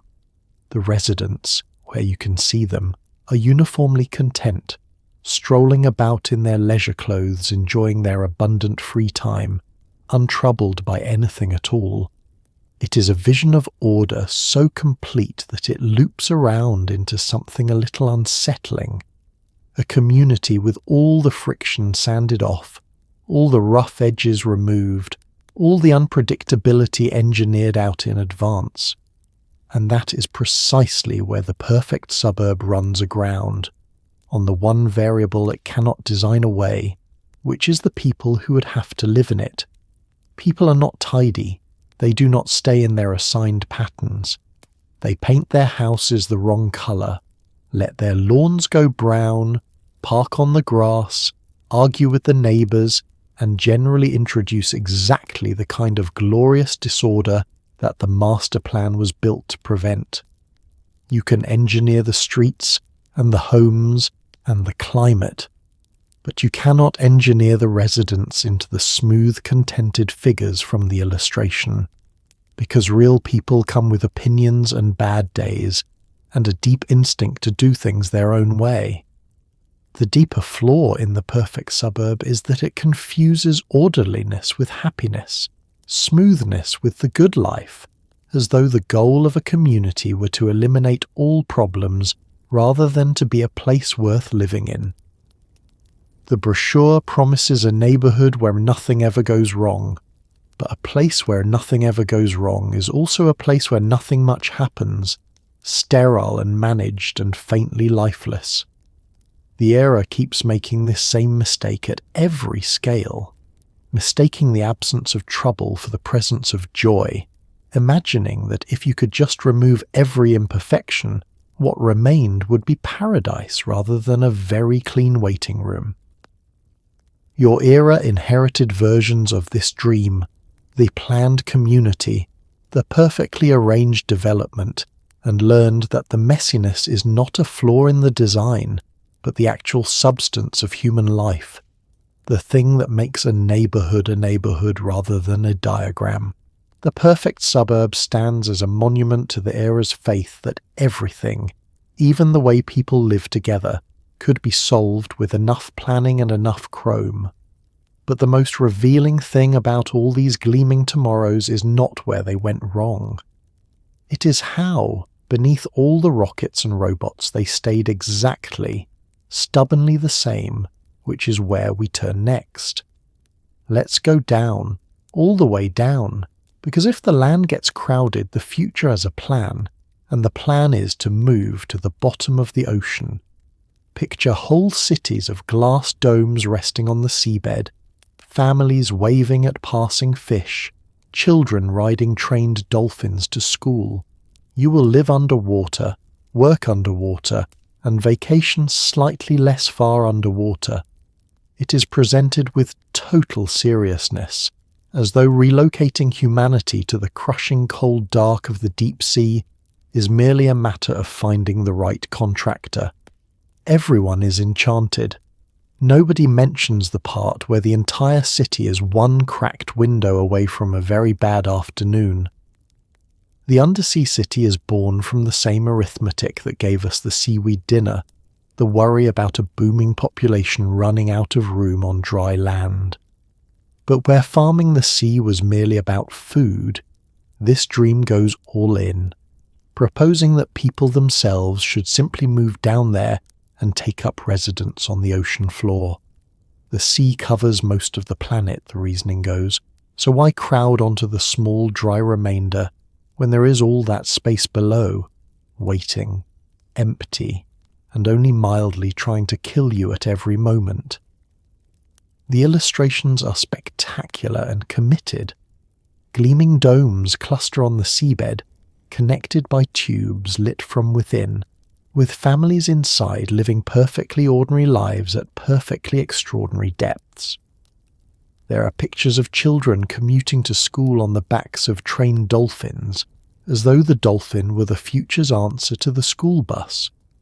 There are undersea farms, undersea factories, undersea living rooms with picture windows looking out onto the passing fish. The whole thing is rendered with the cheerful confidence of a real estate listing, the deadly ocean reduced to a charming view. What the listing leaves out, naturally, is the relentless and unforgiving hostility of the environment in question. The deep sea is cold, dark, and crushingly heavy, a place where the water itself presses inward with enough force to fold steel, where there is no air, no warmth, and no second chances. The cheerful glass dome with the lovely view is also the only thing standing between the happy family and an environment that wants very much to flatten them. A single crack, a single failure, and the charming undersea living room becomes a problem with no good ending. The future pictures the dolphins. It does not picture the water pressure. This is the era's optimism in its purest and most reckless form. The belief that any environment, no matter how lethal, is simply a construction challenge waiting to be cheerfully overcome. It treats moving to the bottom of the sea as roughly equivalent to moving to the suburbs, a matter of building the right homes and laying on the right amenities. It cannot imagine that some places are hostile not because nobody has tried hard enough yet, but because they are fundamentally, permanently unsuited to soft, warm, air-breathing creatures who need to not be crushed. So the undersea city stays in the illustrations, admired and never inhabited, joining the long gallery of tomorrows that looked magnificent and ignored the fine print. Humanity did venture beneath the waves, in submarines and research stations and brief careful visits, but it never moved in, never raised its children down there, never sent them off to school on a dolphin. The sea remained a place to visit rather than a place to live, and the dome cities stayed dry daydreams. But if the deep below was too hostile to truly conquer, the era had its eye on somewhere even more forbidding, and it pointed straight up, certain that within a generation you would be packing for the moon. Now look up, because the future is not staying on Earth, and neither are you. By the year 2000, everyone is certain, there will be thriving cities on the moon, complete with schools, shops, and tidy little domed neighborhoods where the children bounce gently to the playground in the low gravity. The moon is treated less like a hostile airless rock, and more like a promising suburb with a slightly long commute. There are detailed paintings of lunar living rooms with picture windows facing the stars.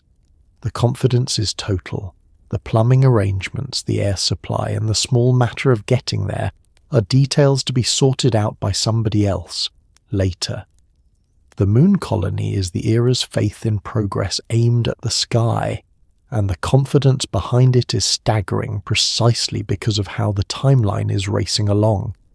Rockets are real now, the space age is dawning, and the trend line that put airplanes everywhere within a lifetime is being drawn straight onward to the moon and beyond. If you can build a flying machine, the reasoning goes, you can eventually build one that flies high enough, and once you're up there it is simply a matter of unpacking. By the turn of the century they are sure the moon will be settled, ordinary, dotted with the same tidy domed neighborhoods as everywhere else, and the imagined lunar life is charmingly, revealingly domestic. The paintings show families in cozy living rooms behind big windows, the starry void outside treated as a lovely view rather than a lethal vacuum. Children bound to school in the low gravity. There are lunar shops, lunar playgrounds, lunar suburbs, the whole comfortable apparatus of life on Earth simply transplanted onto the surface of the moon and carrying on as though nothing unusual had happened. The moon becomes less a frontier than a new development across town, the commute merely a touch longer than usual. The hand-waving, as always, happens around the parts that are actually hard, which on the moon is essentially everything.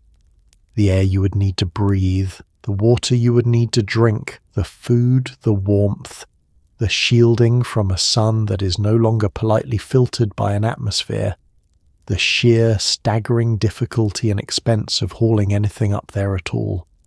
These are the genuine obstacles, and they are precisely the parts the cheerful illustrations gloss over. The picture window faces the stars beautifully and does not dwell on the fact that the other side of that glass is a place that would kill you in seconds. This is the era's signature move performed at its grandest scale, the gorgeous rendering of the destination paired with a confident shrug at the journey and the engineering. They could picture the lunar living room down to the curtains long before anyone could picture how to keep a person alive in it.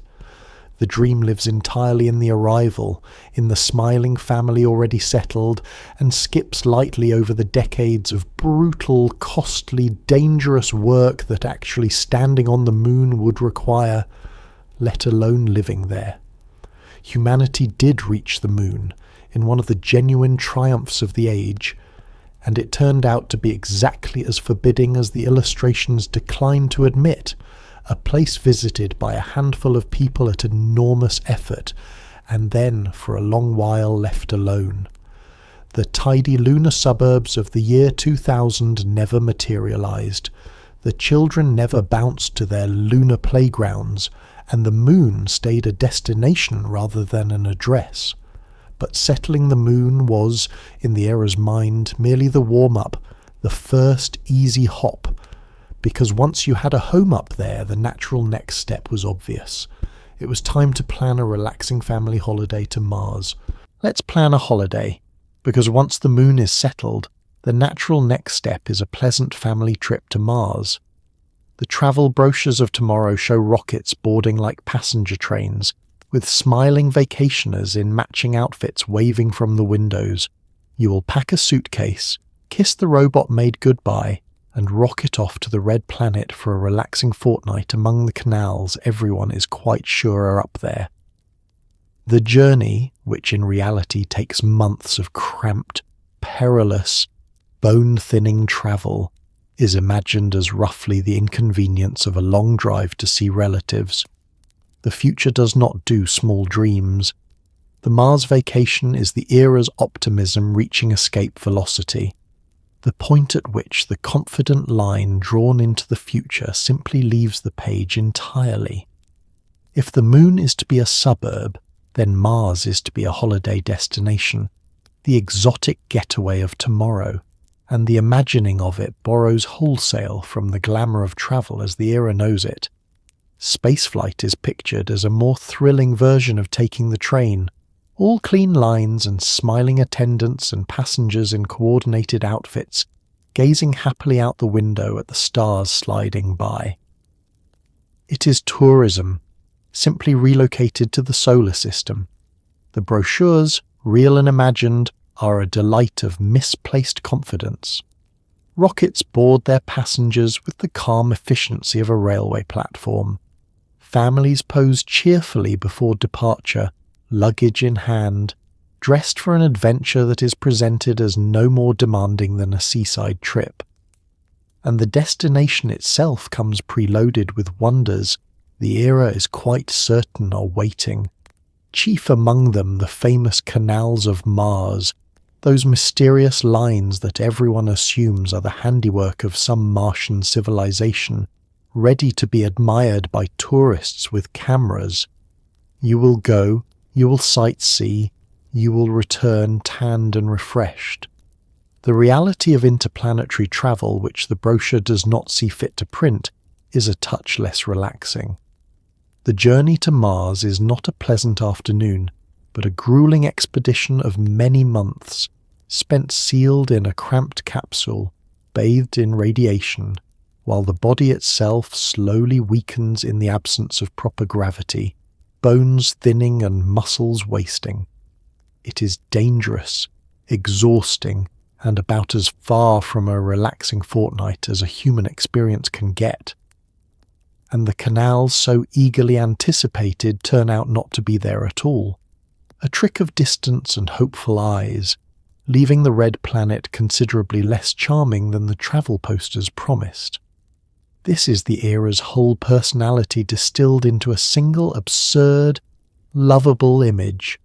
The family in matching outfits waving goodbye for their casual jaunt to another world.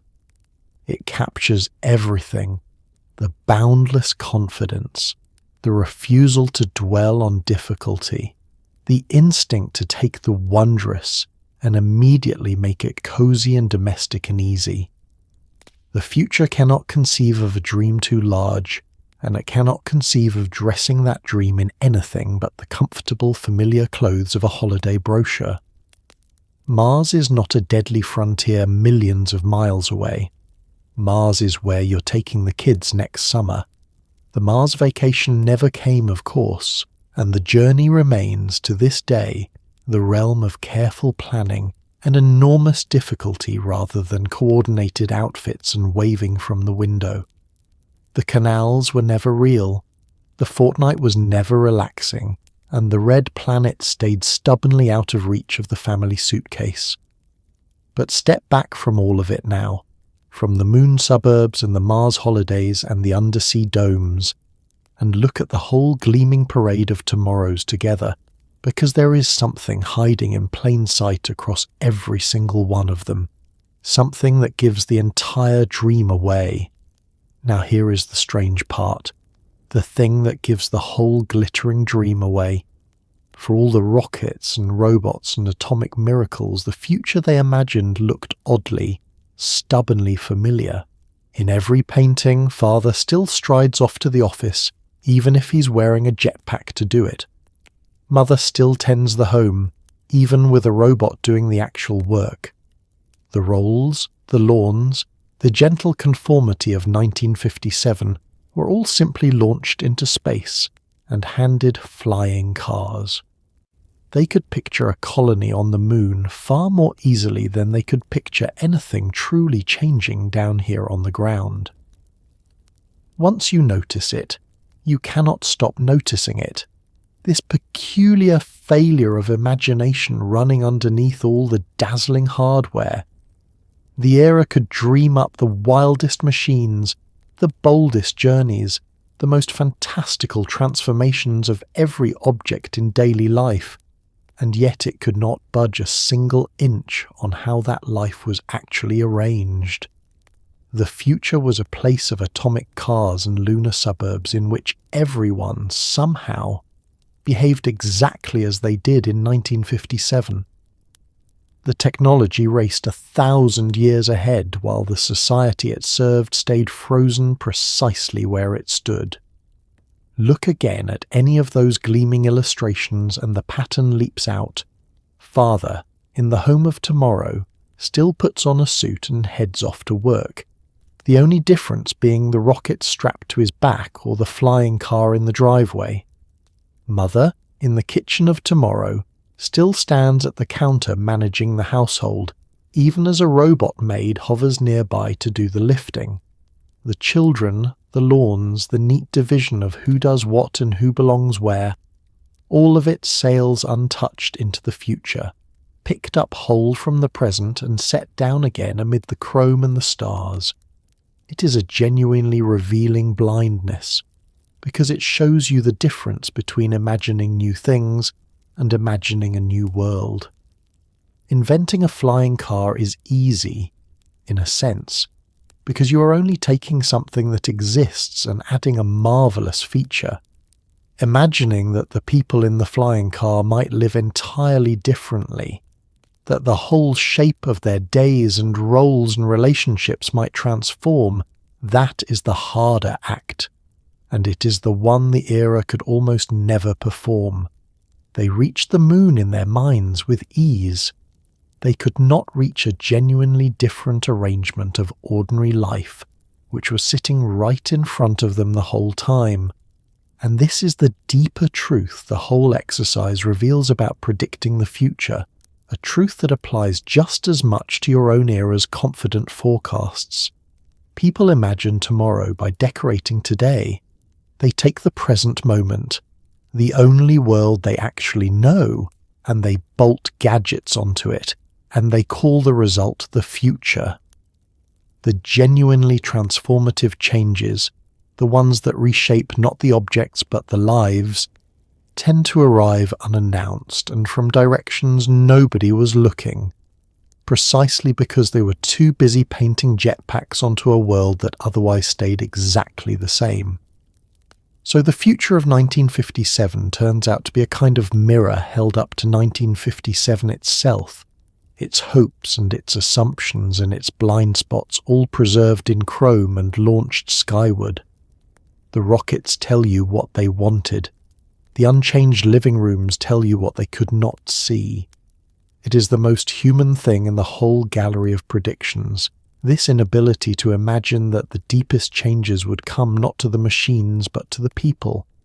And yet, for all the dreams that missed, for all the jetpacks that never flew, a handful of these predictions came creeping quietly true, in ways stranger and humbler than anyone painted. Before we close the book on all this glorious wrongness, let's be fair, because 1957 was not always mistaken. Some of it arrived almost exactly as promised, just with less chrome and worse posture. The giant flat television hangs on the wall after all. The video call connects faces across the world. The pocket-sized device that does everything is real, and it is in your hand right now. They simply got the feeling wrong. They imagined the future would feel like a triumph, all gleaming and effortless and proud. They never guessed it would arrive looking like you, half asleep, listening to a stranger describe the past, while a small robot bumps quietly into a wall and gives up. It would be unfair to spend all this time laughing at the misses without tipping a hat to the hits, and there are more of them than you might expect. The wall-sized television, dismissed earlier as a rare lucky guess, is sitting in your home right now, flat and enormous and exactly as predicted. The picture phone, so glamorous in the advertisements, connects faces across continents every single day. The era looked down certain roads and saw correctly where they led, even when it got nearly everything about the journey wrong. The biggest hit of all is the one the era never quite named but circled again and again, the small device that does everything.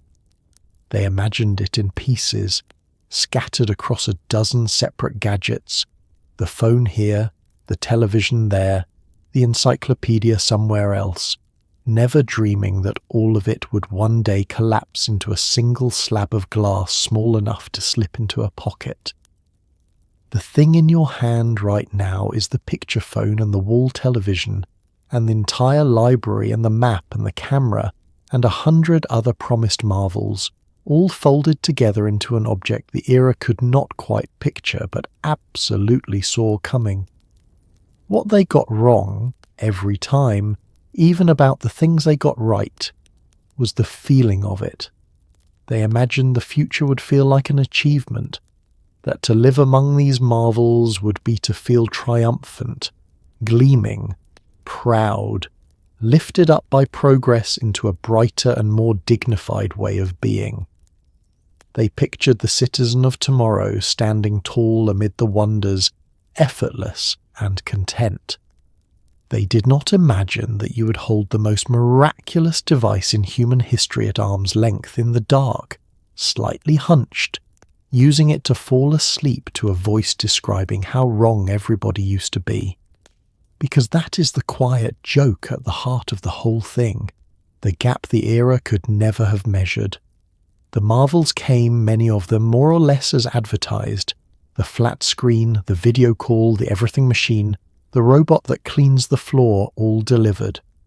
But they did not transform life into the proud, effortless paradise of the illustrations. They wove themselves into ordinary existence, into the late nights, and the tiredness, and the small comforts, until the most extraordinary tools imaginable became simply the unremarkable furniture of a perfectly ordinary, perfectly human evening. And maybe that is the gentlest lesson the future of the past has to offer, that wonder does not announce itself the way the brochures promise. The miracles arrive, and then they become normal, and then they become the thing you barely notice while you drift off to sleep. The people of 1957 were right that astonishing things were coming. They only missed that astonishment has a short shelf life, that today's marvel is tomorrow's background hum. The little robot really did come to vacuum your floor. It just bumps into the wall and gives up. And somehow that is the most futuristic thing of all. Let's go back to the driveway for a moment, because before the flying car captured everyone's heart, there was a humbler, whirlier dream parked in the backyard. The helicopter. Not a military machine, not a rich man's toy, but the ordinary family runabout of tomorrow, as common as the station wagon and twice as fun. The vision is that every home will have a little landing pad out back, and father will lift off each morning in the family chopper, set down on the roof of the office, and never sit in traffic again. It is presented as inevitable, sensible, and completely safe, which is three things a helicopter in the hands of a commuter has never once been. The reasoning is almost touching in its tidiness. Cars are stuck on roads get crowded, and the sky is gloriously empty. The helicopter goes straight up, so it needs no road at all, just a flat patch of grass and a brave heart. Therefore, the logic concludes, everyone will simply own one, and the great problem of the commute will evaporate as the entire population rises gently into the air each morning like a flock of mechanical geese. It is the same instinct as the flying car, only the era thinks the helicopter is the practical, achievable version, the one any reasonable family could afford. The illustrations lean hard into the domesticity of it. There is a chopper on the lawn beside the swing set, as natural as a bicycle. There is a businessman in a hat lowering himself onto a downtown rooftop, briefcase in hand, perfectly calm. There are even cheerful predictions of the helicopter replacing the second car, so that mother might pop out for groceries by air and be home before the kettle boils. The whole apparatus of suburban life simply lifts a few hundred feet and carries on exactly as before, now with rotor blades. What the lawn illustrations skip, as ever, is the small matter of competence. A helicopter is not a car with a propeller. It is one of the most demanding machines a human being can attempt to operate, a delicate balancing act that punishes the smallest mistake without mercy or appeal. The fantasy assumes that the same person who struggles to parallel park will be entrusted, daily, half asleep, with keeping a spinning blade aloft over a neighborhood full of other people's roofs. It is the flying car problem all over again, except now every fender bender involves rotors, and the ground is somewhere below. And then there is the noise which the brochure mercifully cannot make you hear. One helicopter is loud enough to rattle windows, a suburb full of them, lifting off in their thousands every morning, would be a wall of thunderous chopping that turned dawn into a permanent assault. The dream of the quiet, pleasant commute by air collides headlong with the simple physics of how a helicopter actually behaves, which is to announce itself to everyone within a mile and shake the fillings loose from their teeth. Paradise, it turns out, would be deafening. So the backyard helicopter joined its cousin the flying car in the museum of magnificent things that stayed firmly on the page.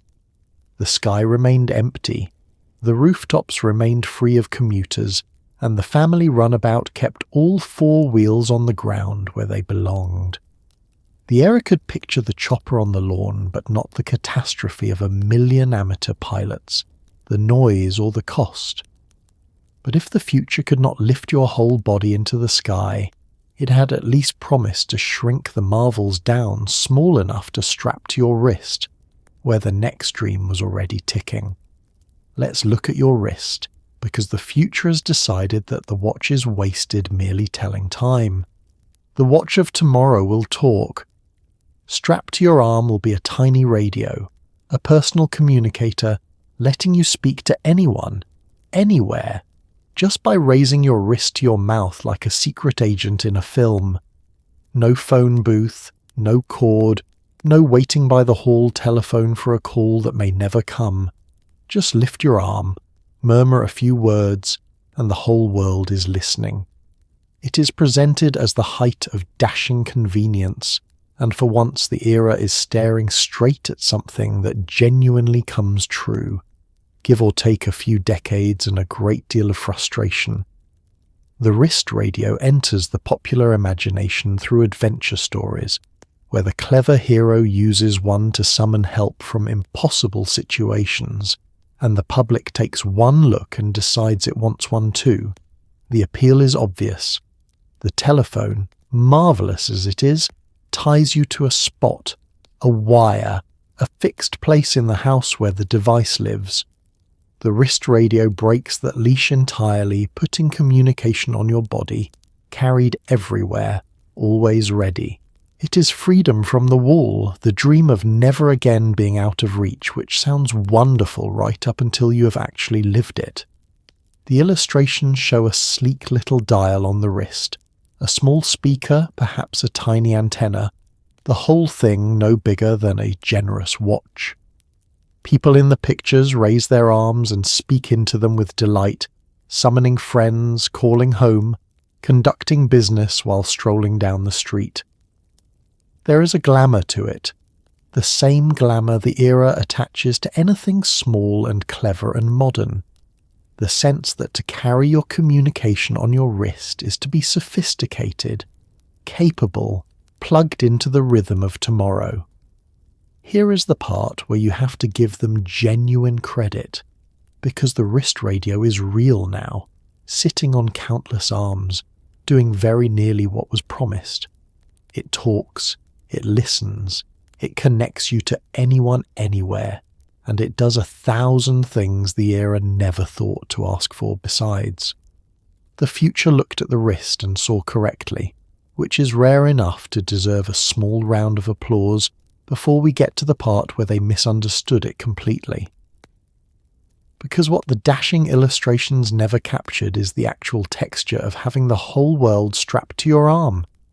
They pictured liberation, the joy of always being reachable.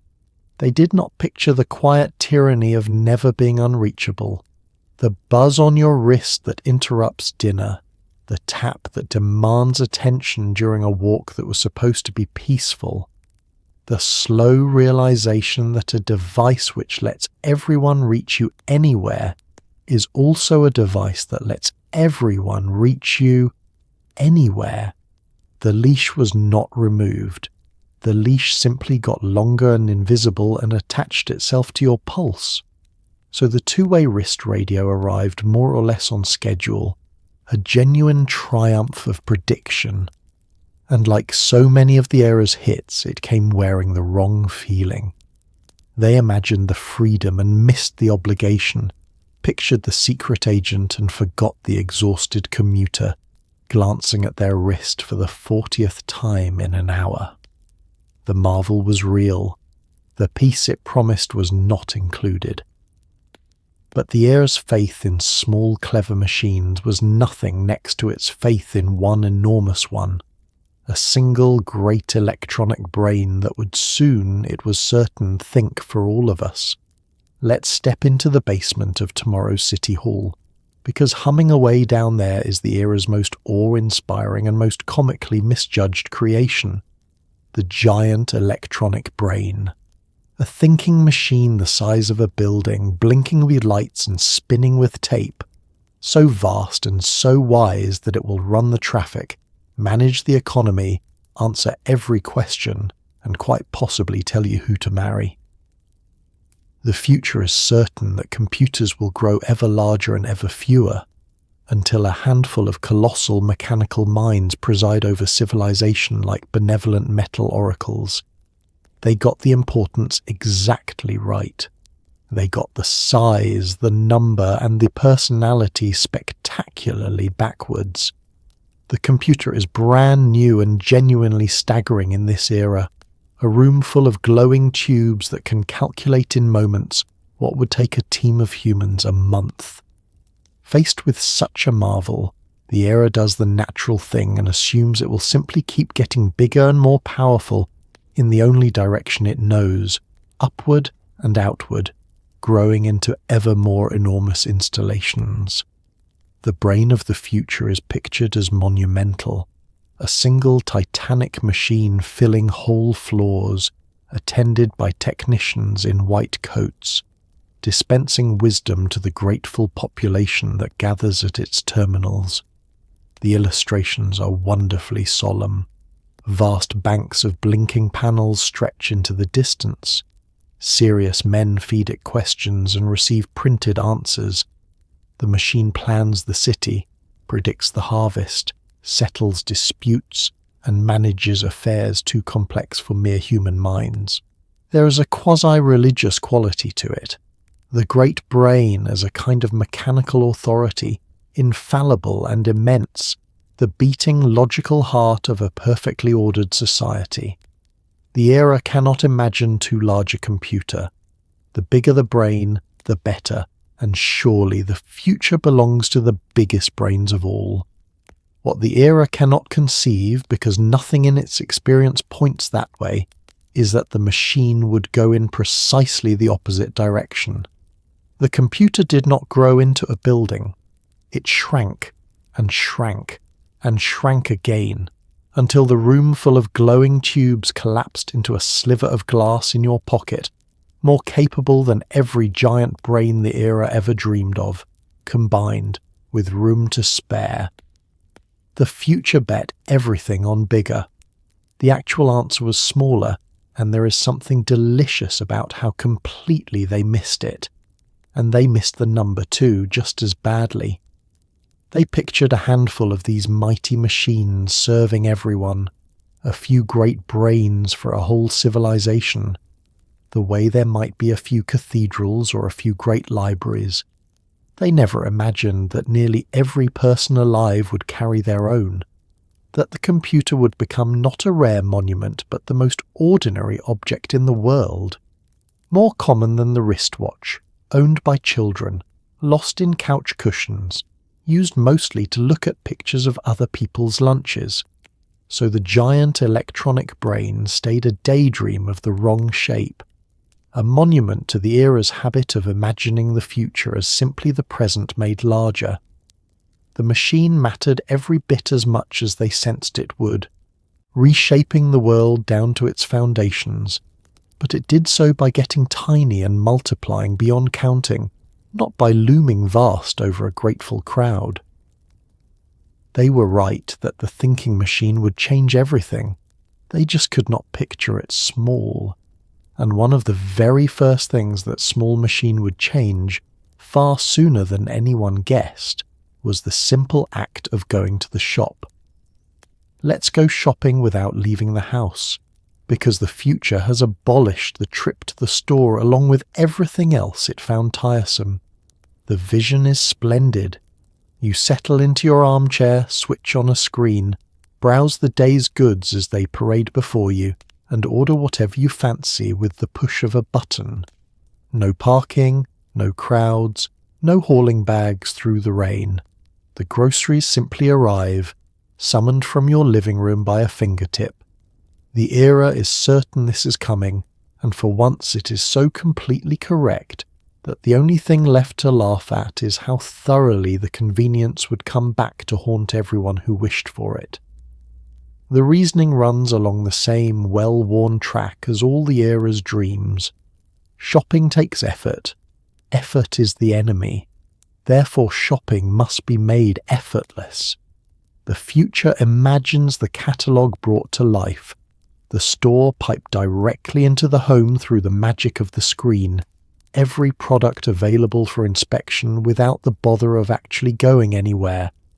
You will see the goods, choose the goods, command the goods, and the goods will appear, and the whole tedious expedition to the marketplace will join walking and cooking and learning on the scrap heap of things the modern person no longer needs to do. The illustrations are cozy and prophetic. A contented family lounges at home while products glide across a screen on the wall. A finger hovers over a button. Somewhere, unseen, the order is received and the parcel dispatched. There are pictures of the housewife doing the week's marketing in her slippers, of the whole shop reduced to a comfortable evening's browsing from the sofa. It is the push-button philosophy applied to commerce, the same dream that gave us the push-button kitchen, now pointed at the world beyond the front door. And here the era hits the target so squarely it is almost unsporting to mock it. Push-button shopping from the armchair is not a fantasy in your time, it is Tuesday. You browse, you tap, the parcel lands on the doorstep, exactly as the cozy illustrations promised, right down to the slippers. The future looked at the screen and the store and saw the marriage coming decades before it arrived. For once the prediction needs no decoding. They simply got it right. What they could not foresee, naturally, is the strange new shape that effortlessness would take once it arrived. They pictured a tidy weekly marketing done in comfort. They did not picture the doorstep buried in parcels nobody quite remembers ordering, the midnight purchases made half asleep, the small armies of drivers crisscrossing the city, the ease of buying becoming so total that the buying never stops. The trip to the store was abolished, certainly. What replaced it was a faucet of consumption that never fully turns off, which is a kind of convenience the cheerful armchair family never signed up for. So push-button shopping arrived precisely as advertised and brought along a personality nobody ordered, the same trick the era's hits keep playing. They imagined removing the effort and assumed that what remained would simply be pleasant. They never considered that effortlessness has its own weight, that a thing made too easy tends to be done too much. The slippers were real. The parade of products was real. The quiet question of whether you actually needed any of it was the part left out of the picture. And speaking of pictures, the era was just as confident about how the well-dressed citizen of tomorrow would look while ordering all those parcels, which is where things get truly silver. Let's get dressed for the future, because the era has very firm opinions about your wardrobe, and all of them involve looking like a very confident kitchen appliance. The clothing of tomorrow, everyone agrees, will be sleek, metallic, and identical. A smooth silver jumpsuit worn by every citizen alike, possibly topped with a clear bubble helmet for no reason anyone can fully explain. Gone will be the fuss of fashion, the bother of choosing, the endless variety of how people dress. The future will be tidy, uniform and shiny, and you will wear your gleaming one piece with pride, because the brochure has decided that progress looks like aluminum foil with sleeves. The instinct behind the silver jumpsuit is the same one that runs through every gleaming tomorrow. The deep faith that the future will be clean, rational, and free of messy individual choice. Fashion, with its trends and frills and constant changing, strikes the era as wasteful and chaotic, exactly the sort of thing efficiency ought to streamline away. So the future imagines clothing solved, settled, perfected into a single sensible garment that everyone simply wears, the way everyone might agree on a single sensible kind of light bulb. No more shopping for outfits, no more deciding, just the one shining suit forever. The illustrations commit to this with magnificent seriousness. Crowds of identical figures stride through the city of tomorrow in matching metallic suits, smooth and form-fitting and faintly ridiculous, their faces serene beneath the occasional inexplicable helmet. Everyone is coordinated. Everyone is sleek. The whole population looks as though it is about to step into a rocket, or perhaps a very ambitious dance number. Variety has been banished, and in its place stands a tidy uniformity that the era finds reassuring, and you find faintly alarming, like a school where the dress code was written by a robot. What the silver future fails to grasp, with almost heroic thoroughness, is that people do not actually want to dress identically, and never have. Clothing is not merely a problem of covering the body efficiently. It is expression, identity, mood, the small daily pleasure of choosing who to be that morning. The era treats this as a wasteful inefficiency to be optimized away, when in truth it is one of the most stubborn and beloved of human habits. Telling everyone to wear the same shiny suit forever is not a solution to fashion. It is a fundamental misunderstanding of why fashion exists at all. And so, this prediction misses in the opposite direction from most, not by underestimating the future, but by trying to flatten it. The era pictured uniformity, and got the wildest explosion of variety in history instead. A world where people dress in 10,000 different ways, reviving old styles, inventing new ones, expressing themselves through clothing more freely and more chaotically than ever before. The smooth silver sameness never came.